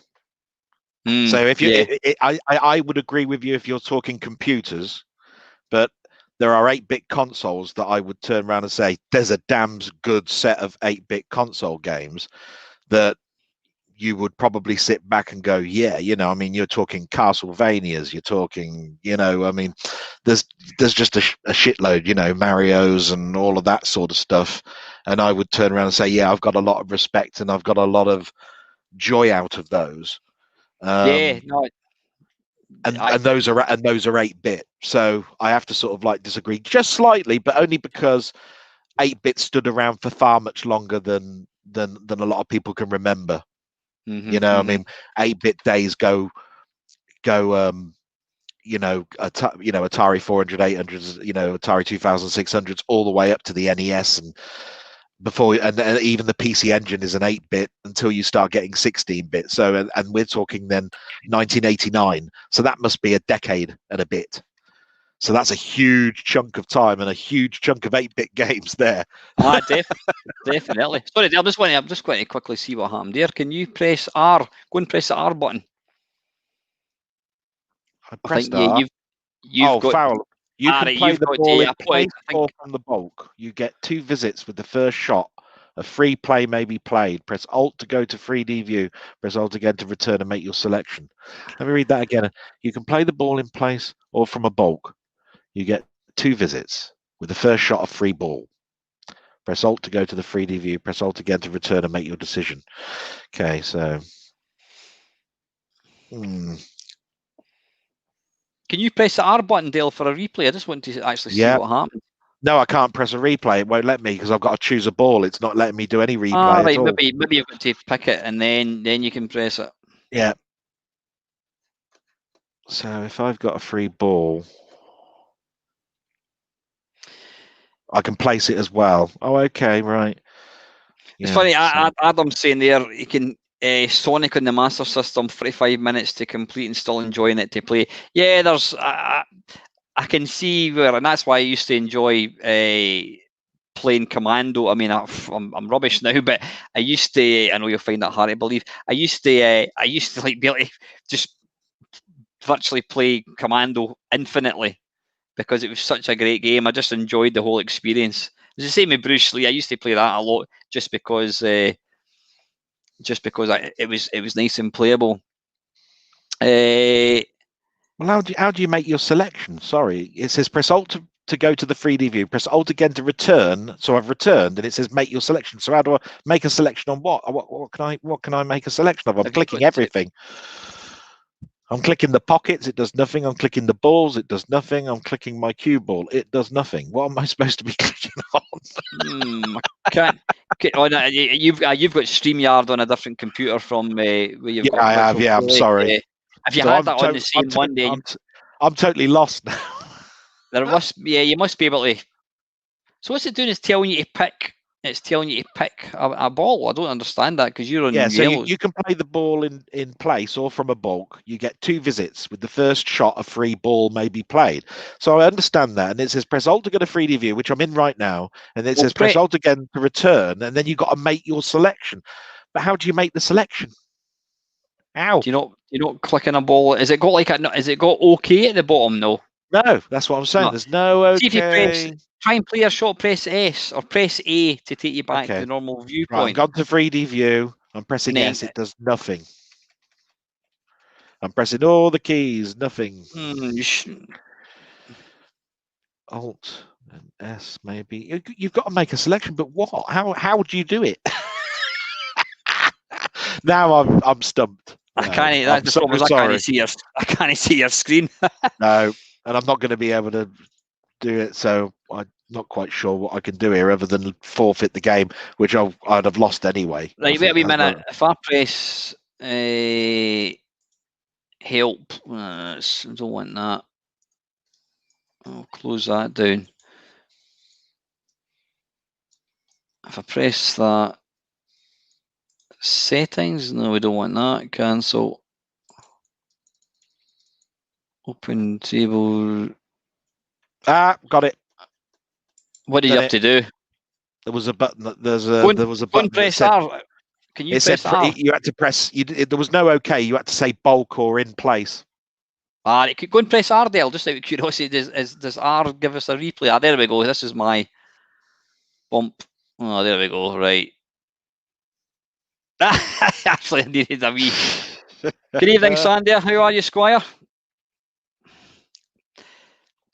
Who's winning? I won at 10-pin bowling at pool, and Dale, I think you won. I think did we win a frame each? I think at pool. I won the last game, which was this type of game, wasn't it? 8-ball pool, I think it was. The last game we played, I won. So I'm not giving a very good impression of this.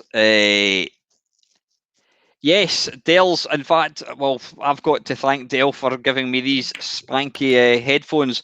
Same ones. Adam's asking, are Dale's headphones a pair of Jabra? I think they are, aren't they, Dale? Yeah, they're fantastic. Right, I'm going to. How would I come out of that? Oh, there we go. Yeah, I love that. Look at that. The viewpoint. I can be.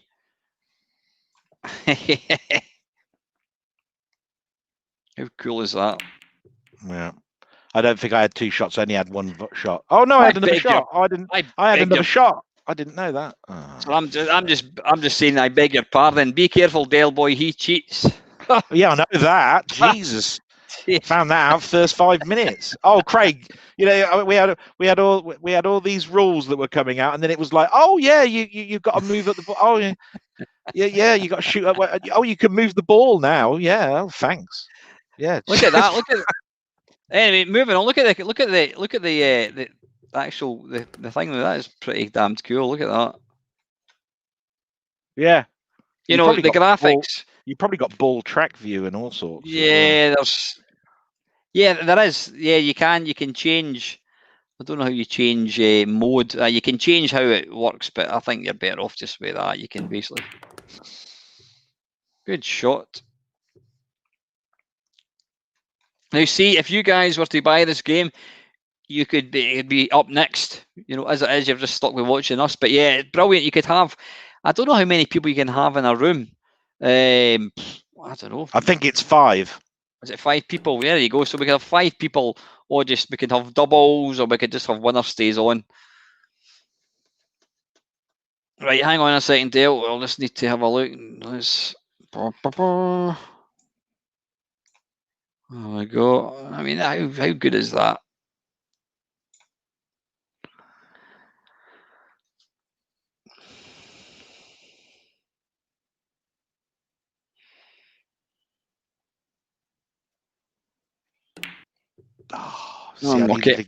I needed to get the black away so that I could get the next shot. But you bloody well snookered me, I think. You haven't. Oh, nah, you haven't. You haven't. Can I get through that?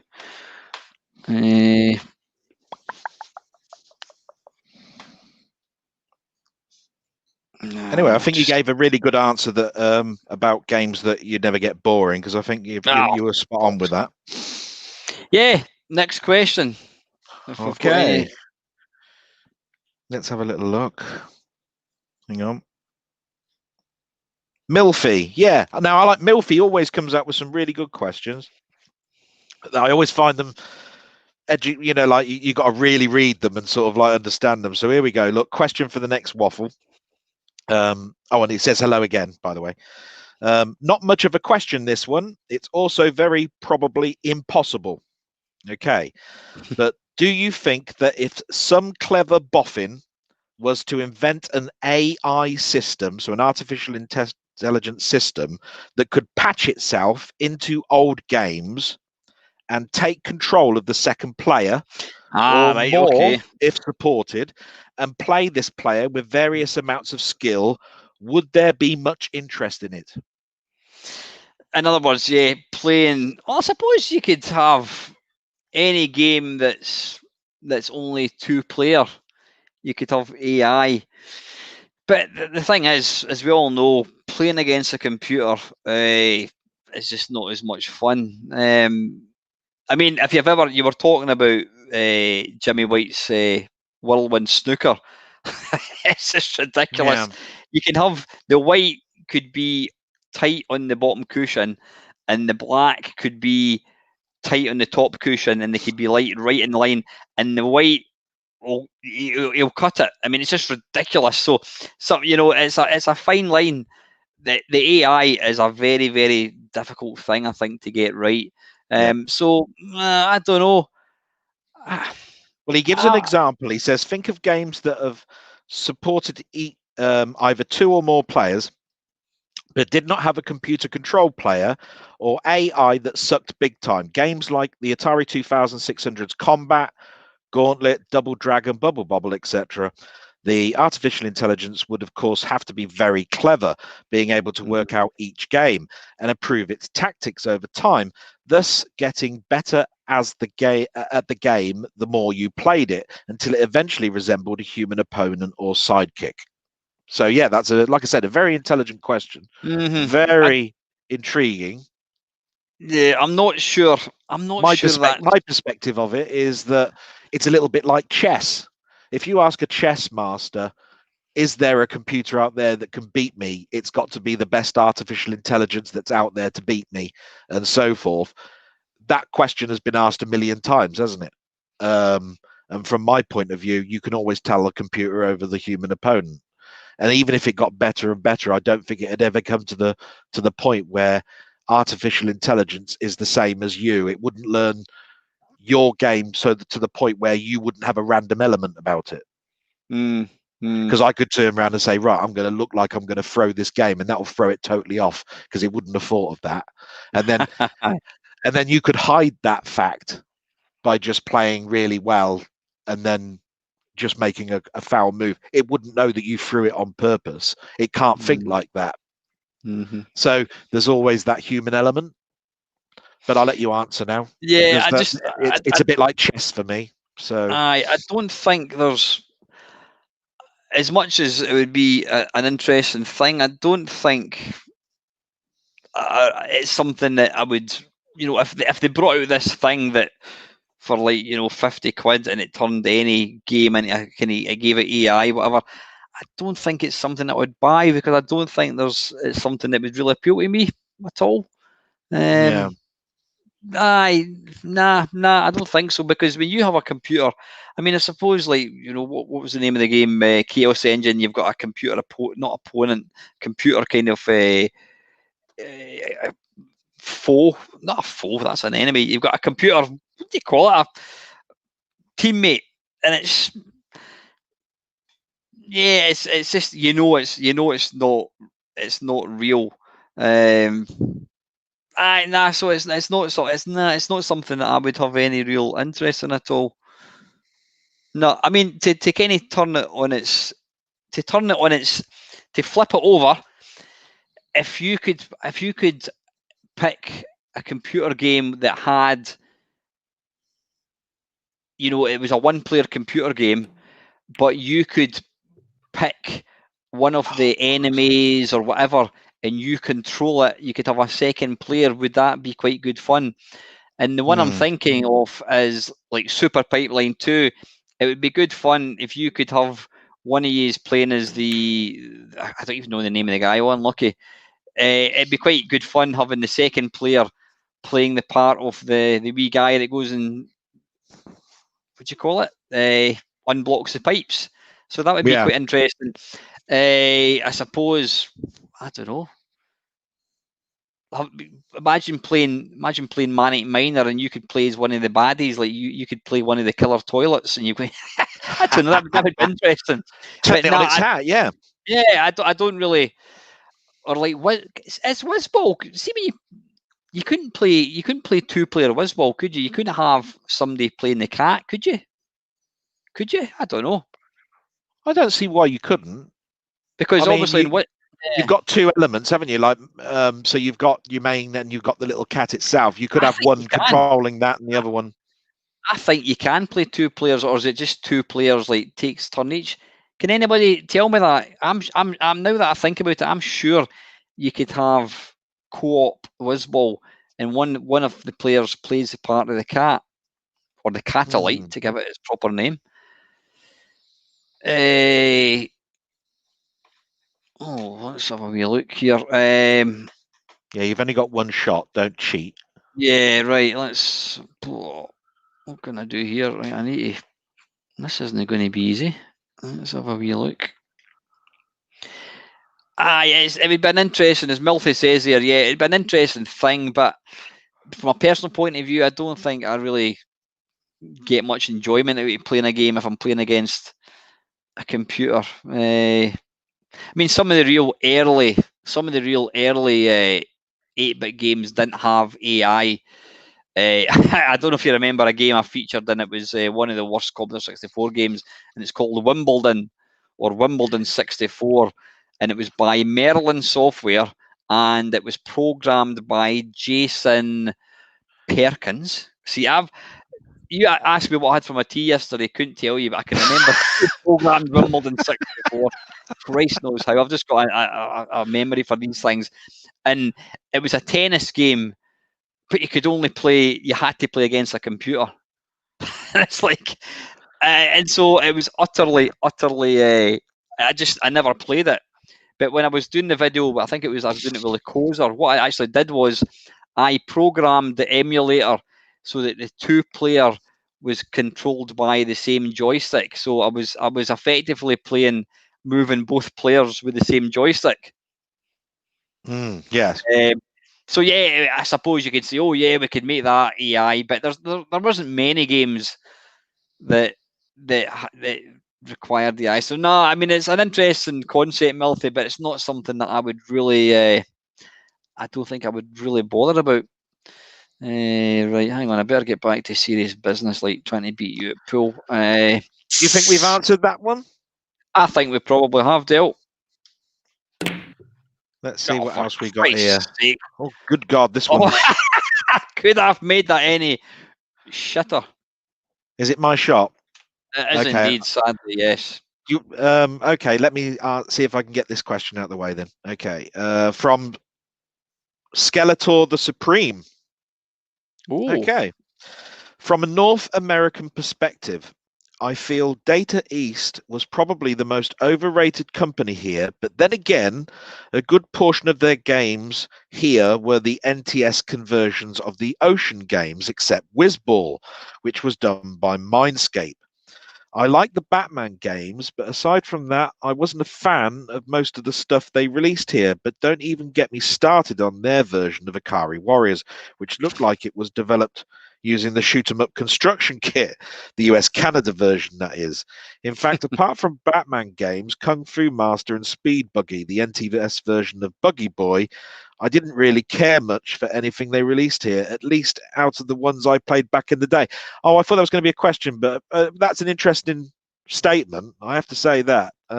Data East, I wasn't a big fan of them, but they did come out with some stuff.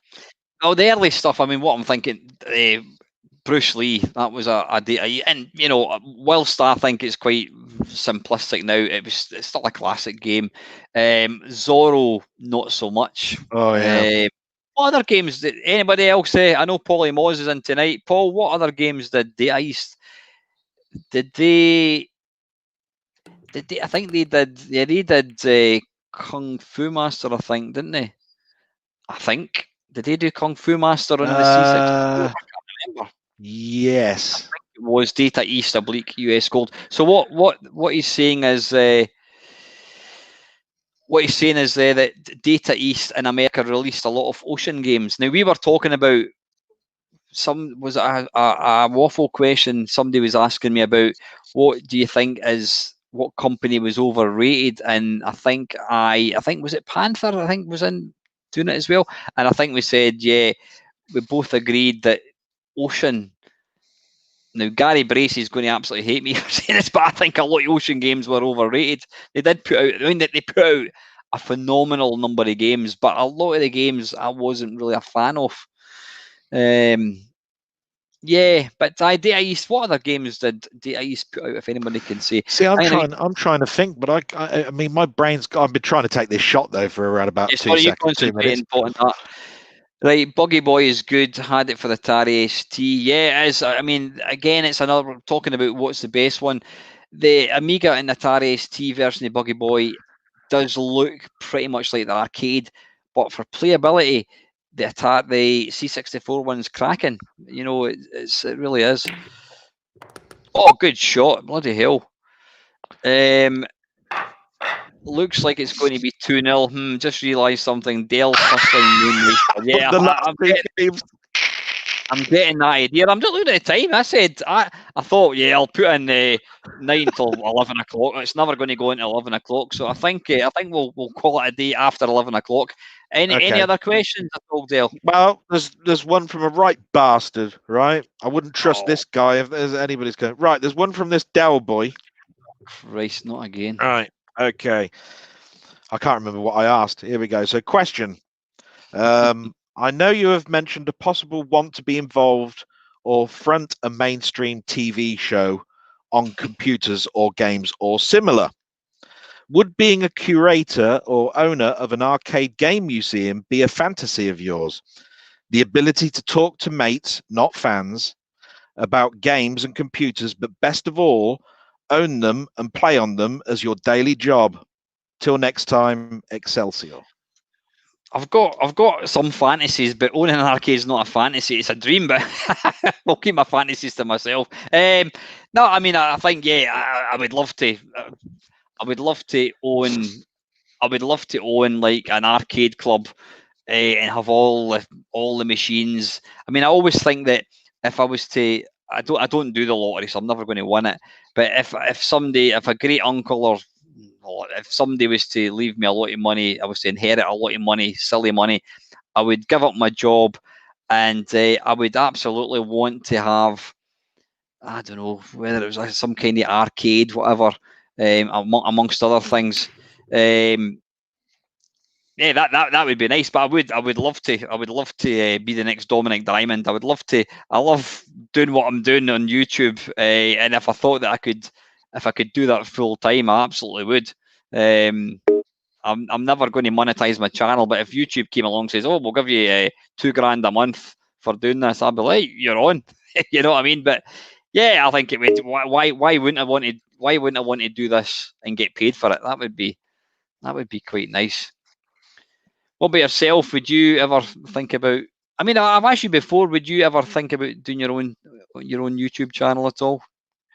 I'm coming along to the line of thinking about it. I mean, we talked just before the stream where I said the reason I haven't bought things like webcams and stuff for years is because I've always thought that they were an expense, and then because a dream doesn't happen or I get pigged off about something, I've just wasted my money. Now, if I'm starting to go out now and think about buying a webcam so that I can do what you're doing, like I can share my screen and can have it on one PC, because at the moment I've got 3 PCs in front of me. At the moment I've got 3 PCs and 2 screens. To have it on one machine and actually do some editing and put stuff out there is something that would be totally out of my zone, and I wouldn't have even have considered it 12 months ago. And the more I feel comfortable about talking, and not thinking about, oh Christ, how many people are watching this, I'm scared shitless. And the more I get comfortable, less now. I'm still bricking it a lot. Natural, you really are. But the more I look at videos, you know, like from Panther and the likes of Colin, you know, his streams and other people's streams, the more I go, well, they're not better than you, Del. So why don't you have a go? Do you know what I mean? What is stopping you? What is it? And at the moment, it's now just a little bit of cash, you know, a bit of outlay, a little bit of learning, a little bit of time. And time at the moment is just something I don't have because I'm a key worker. Yeah. And you know yourself, Alan, that you come home sometimes and you just go, do you know what? I don't fancy doing a video. I'd rather have a chat with someone and do that and all that sort of stuff. But that will change. You know, we have to live in a world now where we go, we'll be out the other side. And when we're out the other side, we'll be looking back at this and going, that was the time where I should have prepared a bit more and get ready for doing that, because that's the time where I had the time. Now I've got no time because it's back to normal. You know what I mean? And I didn't have any time then either. So yeah, it's a sort of it was never my dream though. A dream would be that question I probably raised because yeah, that would have been a dream of mine. Do you know what I mean? So there's always somebody that will be, you know, I've been a collector of comics, and I'd love to have owned a comic store, or I'd love to be the curator of history in regards to Stan Lee or something, or I'd love to be the CEO of Warner Brothers and look at their back catalogue and know that all of that is mine, and I can just go down the aisles and choose what I want and all of that. You know, you can think of any fantasy you want, and it's never going to happen. But owning your own arcade, you know, place was probably something that you'd have dreamed of in the 80s, not so much as we get out of the back of the 90s and now into where we are. But I was watching that Man Cave. I don't know if anybody knows about that. The Man Cave, yeah, I know. I've met him a couple of times. I met him doing and he seems such a really nice guy. And he says, "Do you know what? I've moved into a bigger premises, and now I can have people come round. You know, my mates. I can have them come round, and you can see what the man, you know, the cave looks like. Sorry, we're moving away from being called Man Cave. Sorry, the person's cave or whatever you want to call it, right? Because you know, women can go and see it as well." But what I'm trying to say is he's living his dream, isn't he? Because that's what he wanted to have. He's always loved 8-bits. He's always wanted people around him. He wanted to show people this lovely stuff. Well, then he's doing what he wanted, that he intended, and he's reaching that point where he can do it. Well, yeah, and some kind of lesser degree, I would say I'm living the dream. I mean, I love computer games. I love the fact that I'm now in a position where I've got quite a decent sized room, and I've got all these machines, and I've got all these games, and I love that. And people talk about, you know, oh, I'm bored. I've not been bored for years. I've not been bored for years. How can I be bored? How can I ever be bored? I've got just so much stuff. I mean, you know, whether it's coming online and talking to people, or making a video, or doing this, talking to mates, whatever, all these games, I will never ever be bored. So yeah, I'm probably living the dream a wee bit as far as computer games go. You know, I'm now in this position where I've got all the systems that I kind of yearned for back in the day. I've now got them. Yeah. And I've got access to infinite games virtually. You know, it's fantastic. But now to answer your question, Dale, I mean, yeah, it would be nice to be able to unlock it. It would be nice to let's try and get some balls potted here. Yeah, let's get some. It would be nice to actually be in a position. Why am I going to go for that? Yeah, it would be nice. It would be lovely to not have to drive early in the morning. Just think, right, I'm just going to go down to an arcade, or you know, I would love to own a computer shop and have all these classic games. But I don't know. Yeah, I mean, there's lots of things I'd love to do with sort of charity and, you know, other things to do with running and that kind of stuff as well. But yeah, it would be nice to have an arcade. But I would absolutely love to. I would love it if BBC Scotland were to come and say, "Oh, we're looking for some grumpy, cantankerous old bastard." And now the fact that Dominic Diamond's buggered off to Canada, you might fit the bill. I'm not saying I'm as funny as him, but yeah, that would be a pretty dream come true. Really yeah, but bugger BBC Scotland. It's Main Master on Netflix. There you go. Your last 2 seasons, and then it'll be gone. You know, the thing is though, the wonderful thing about YouTube is you know, it sounds ridiculous, but I am on TV. I have got my own channel. I've got my own TV program. Albeit I put out to, you know, 50 to 20 people Can I just quickly ask, am I Reds? Yes. That's why there's a red next to my name, isn't it? Yeah, that's why it's got red next to yours.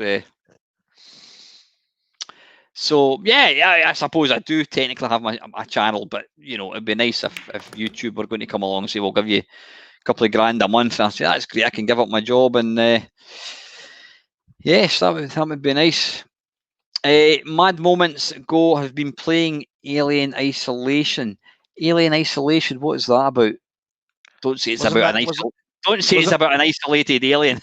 It's about alien during COVID. What's that? Wasn't that the PS3 or PS4 game where you're set on the ship and it's more back to the sort of like the claustrophobic things of like Alien, and you sort of creep around and all of that sort of stuff? I think that's what Isolation was. Possibly. So Adam, Amiga Old School, he thinks that Dell would be great. People watch for the person. You're right. Absolutely. You watch for the person. Well, that's very nice. Thank you very much. Adam's a lovely guy. I've met Adam quite a few times at various events. And then the thing that I love about Adam is up till I did actually do an interview with Adam. If you do believe me, or was it a Main Meister and Chubbs Talk Pish? I can't remember. But Adam actually, his PC, the computer that he used up until, you can correct me if I'm wrong, Adam, up until about, was it the early 2000s? It was your Amiga. You went online with Amiga, so Adam didn't actually own a PC until sort of fairly recently. He just used his Amiga for doing stuff. Yeah, but up until I had an Amiga 1500, I was going to buy an Amiga, you know, a high-end Amiga, but I bought a PC instead. I was using Genlocks and animation software and so forth. I had a whale of a time, but it's just I didn't have it all the way up to the 2000. God, I moved out of it. What was the year? It must have been 92, 93. So I was well out of the Amiga, I think. But then I had a big chunk of my time with the Amiga because I had an Amiga 1000. I told you, wasn't I? I was a very early adopter. So by that point, I'd had it 5 or 6 years. So it was time for me to move on a little bit. But well impressed if he was doing that. It's a very versatile machine, and it still has its day now. I mean, the amount of channels out there that are telling you what can you do with your Amiga in the 21st century and all of that sort of stuff. They're telling you we're still using it as a production tool. It's still great for editing and so forth. Adam's saying there, 2003 was when he eventually had to kind of get a PC. He was using his Amiga as his main machine up until 2003. So that's awesome. Yeah, I mean, I had like I say, a Genlock, and I had a video toaster. Video toaster, awesome. Well, yeah, they used that for Babylon 5 for ray tracing. I could actually, good shot, Alan. I could actually, I've got a video back in 1988. Me and 3 mates decided to hire a video camera. And it was one of these huge, big, massive video cameras. And what we did is we came up with some sketches. We were kind of very influencing Monty Python. Looking at them now, they're cringeworthy. But we came up with about an hour and a half's worth of sketches. And I wonder if hang on a wee second. Let's see if I can. No, I can't. I'll show it after this frame. But the title was done on an Amiga, and it wasn't a video toaster, but we done it using a toaster, using an Amiga. I'll try and find it. It is on my channel. If you type in Mainmeister home video, you get to see me with a mullet back in a rather chubby Mainmeister back in 1988. So there you go, a mullet. I've got to do it now just for that. Yeah, you need to look at it. What the hell am I going to do here? You've actually missed my last couple of shots. I mean, you're not even paying attention. Watch this for a shot.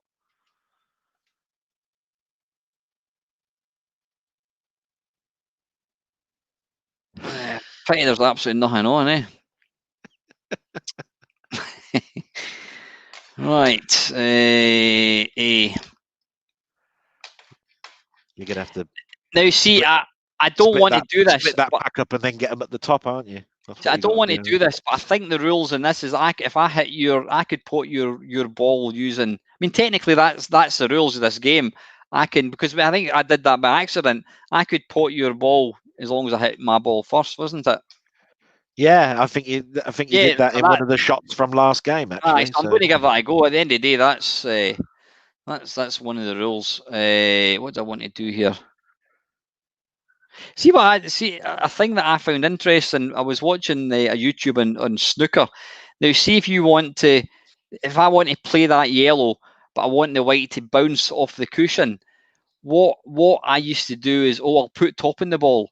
But what that does is it keeps the ball, it'll hug the cushion. So if you put top in it, it'll have the opposite effect. You're better either screwing back a wee bit or else just hitting it mid ball. Because putting top in it, it'll hit off the cushion, but because it's spinning from the top, it'll not bounce off that much. So putting top actually has the opposite effect from what you think it's going to have. So are you going to put a lot of like top right hand edge so that it actually? Well, no. If I put top right, so it smashes against the bulk and then moves faster away from it. What I'm going to try and do is I'm going to put bottom left in it. I don't know how bottom this is left. Okay. I don't know if this is going to work. I just want because what I want to do is can he come out and hopefully. Well, that will spin the ball left and go against the bulk really quick and then bounce away, isn't it? Is that your intention? It might be. Oh, it's kind of go. Oh, stop. All right. Well, see, I don't understand that. It's saying opponent's ball potted, but earlier on that happened. Oh, here we go. We've changed games.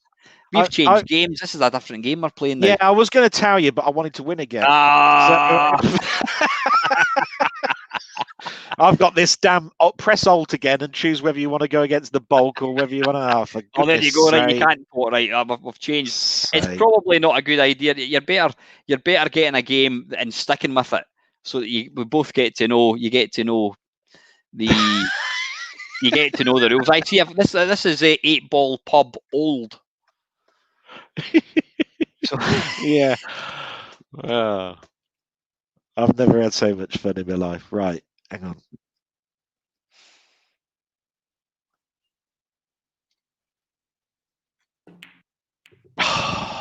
See, I wanted to. Oh, I've got another shot, haven't I? Right, so it's still right. So is it? This is like old style. Yeah, this is old. So this is basically the old style rules that I used to play as a kid. You get 2 shots in the carry, and you can't put another player's ball.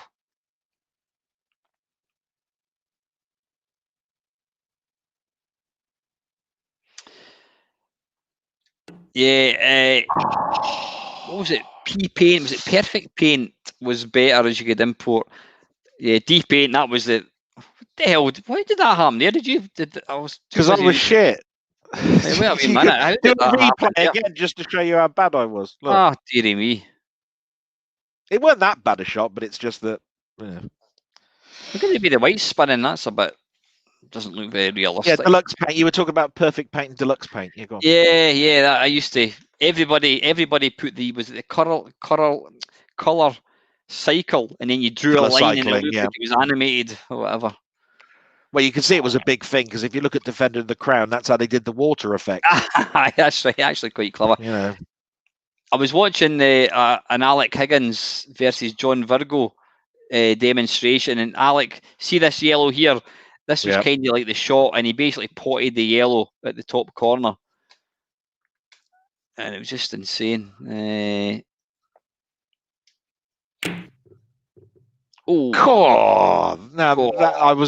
felt for you there because that was a pretty damn good shot. That's anyone's game, though, mate. Yeah.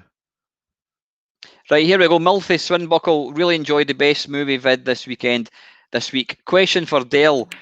Being a comic book fan, what do you think of the modern superhero films? Well, actually, I mean, everybody's had a go at me, I think, pretty much, because everybody who's come on to here has turned around and said, I actually don't like them. I don't think they have a place and all of that sort of stuff. What do I think of them? Then they're not what I consider to be movies. I will say that. I mean, I was brought up. My dad, we'd watch things like Vertigo, Rear Window. Later on, I'd watch things like Goodfellas, all of that sort of stuff. Scorsese. We've mentioned Spielberg, all of those sorts of things. But are they bad? No, they're not.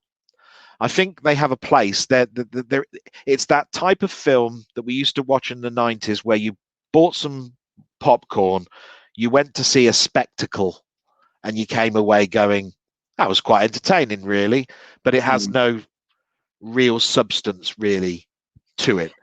Right. Now, it does have a substance because if you're a comic book fan, there's loads of Easter eggs. They do all this hidden stuff, and there's little nods to people that are real fans. If you watch the latest Spider-Man that came out, all the number plates are actually the issues that the people came out of. It's got ASM something or other, which is Amazing Spider-Man 13 or something. That's the issue that this hero came out of, or this villain came out of. There's lots of that going on. But no, if there was a choice to say, if you were to get rid of all of the movie superhero films, and you could have films back again like Vertigo, Rear Window and stuff, I'd say, yeah, go back to the Rear Window of Vertigo any day. But that's not poo-pooing it. So I don't have the same opinion as your streams have had, where they say, I don't like the fact that they're wearing modern costumes, why they try to make it like it's realistic. You got to remember that as a child, and as Stan Lee was trying to write something, he actually wrote his comic books in real world, New York, London, California. So the heroes were supposed to be, they could be anybody, and just around the corner, that person that lives next door could be Batman or whatever, if you're a DC character. So he tried to do that. So if you're trying to make a film, you couldn't have spandex on. You've got to make it realistic. So, of course, it will be chainmail or paintball type costumes or whatever, because you've got to be able to move in it and fight in it. So you've got to put that realistic element to it. The comics, you had the artist integrity to do whatever you want, and any writer and any artist will say the answer to it is because it's comics. You know what I mean? There's no such thing as a web shooter, right? You couldn't fire a piece of liquid that could go 300 feet and you could swing off of it. Christ, what sort of projectile have you got in your wrist that can do that, right? But it's comics. You loved it because it was a soap opera in a book that you read monthly that just goes on, and you fell in love with the character. That's what it was. It's fantasy, isn't it? It's fantasy. We all want to be able to fly. We all want to be able to fire things. What's my take? I love them to bits. I like them. I buy them. I can't watch them over and over again. And I think Marvel did an absolute fantastic job as a marketing company to do 23 films that interjoin. That's a task. That is a task. Is that how many have come out?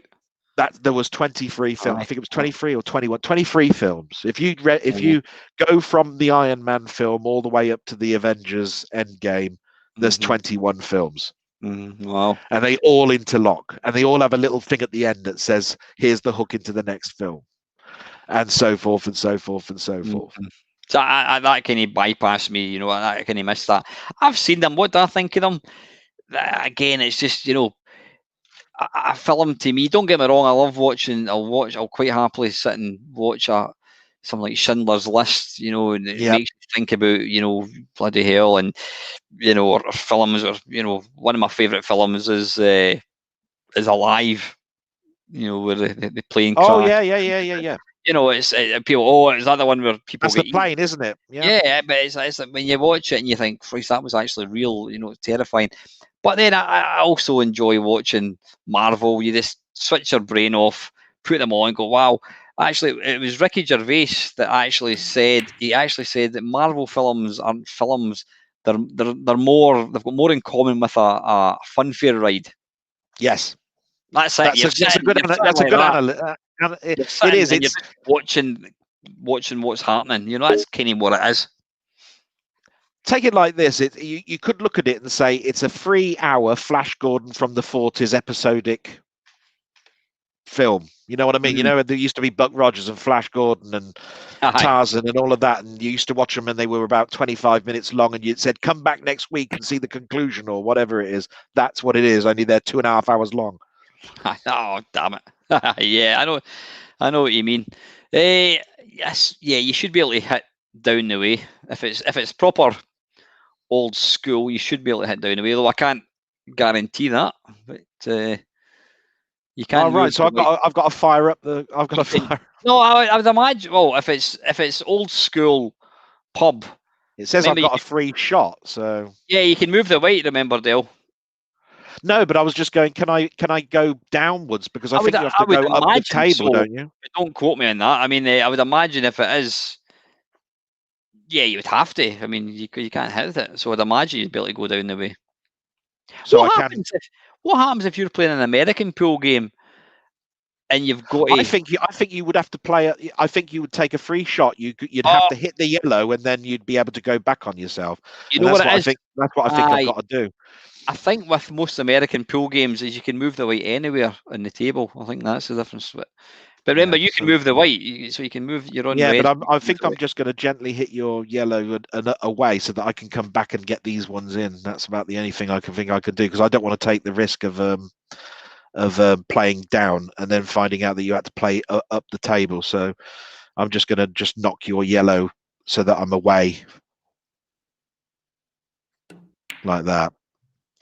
And then I've still got the angles for me to do my 2 shots because they're quite over the pockets. So I can go for that one now.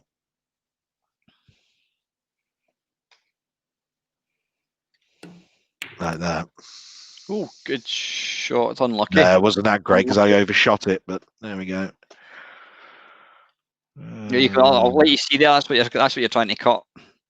That's a bit like that the 1985 black. Yeah.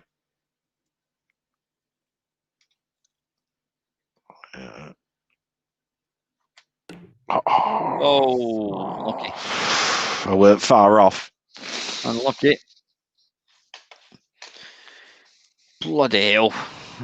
But I told you before, I really did like your movie stream. But the trouble with me with the movie stream is when you're a big collector like I am, I'm shouting at the screen. It's like I could bring so much into it. You'll say, why aren't you bringing that into it? Why aren't you bringing that element into it? Why aren't you mentioning this? Why aren't you mentioning that? And you've got to understand that if you sit back, you get enjoyment out of it because you're seeing one person's perspective from Panther, one perspective from Lacosa, one perspective from yours.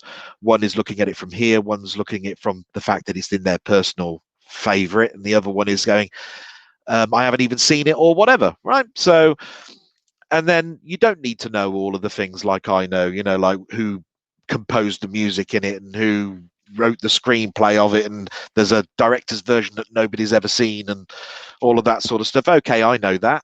And but not all of it, but I know an awful lot of it. And I've, and I know how films are made.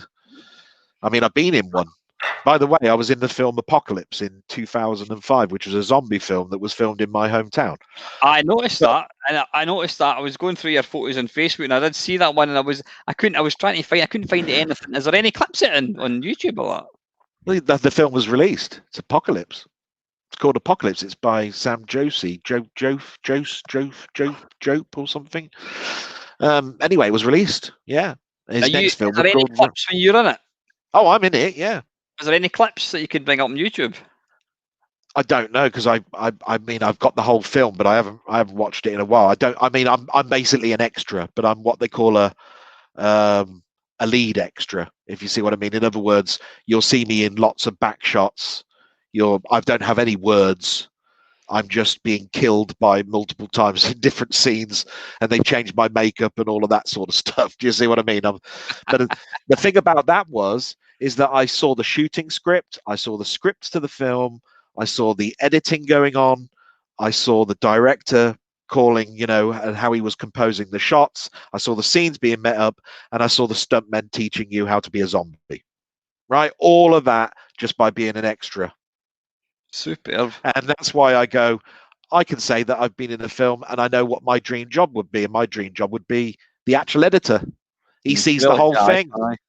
I mean, the director gets to make the film and he does his vision, but the editor basically puts it all together and he sees the whole thing. So just think back in the 80s when it was like, you're going to see the uncut version of this film. The editor said, I saw the uncut version of the film right from the beginning. I don't know what you're talking about. You know what I mean? So you always wanted to have the bigger version, you know, the one that had 5 extra seconds or something in this because it was the uncut version, you know, with more gore in it. Well, that's what the editor does, doesn't it? I loved your stream. I loved your stream, and I just wondered whether there's going to be a TV version. But anyway, you can top 10 TV from the 80s. What was yours? Oh, no. I've no doubt there is going to be something in there. Listen, Dale, I'm conscious of the time as well. So 2 hours and 24 minutes. Listen, thank you to every single person that's joined in tonight. I hope you've enjoyed something a wee bit different. It's been good fun playing this. I'm no doubt we'll be playing it more. But seriously, Dale's only just bought the game, and I think you quite enjoyed it, haven't you? Oh God, yeah, I loved that. That was great. I loved you walking all over me at the beginning and me getting my own back. Yeah, it's great. But it's not a lot of money. If you fancy taking part, go and buy it, and then we can get a wee tournament thing going, you know. So, and listen, guys, I hope you all have an absolutely fantastic weekend. I will be back on Sunday, but I'm going to be earlier, as I've mentioned. It's going to be 6 o'clock until 8. I just want to give myself a bit more time because I've got to do ironing and make my packed lunch and all that kind of stuff. So 6 o'clock till 8. I've not decided what the theme's going to be, but what I'll do is I'll pop it in Discord and also on Facebook. So finally, guys, thank you very much, Dale, for joining me tonight. It's always a pleasure. And thank you to everybody that's watched it. Until next time, guys, take it easy. Thanks for watching. Bye.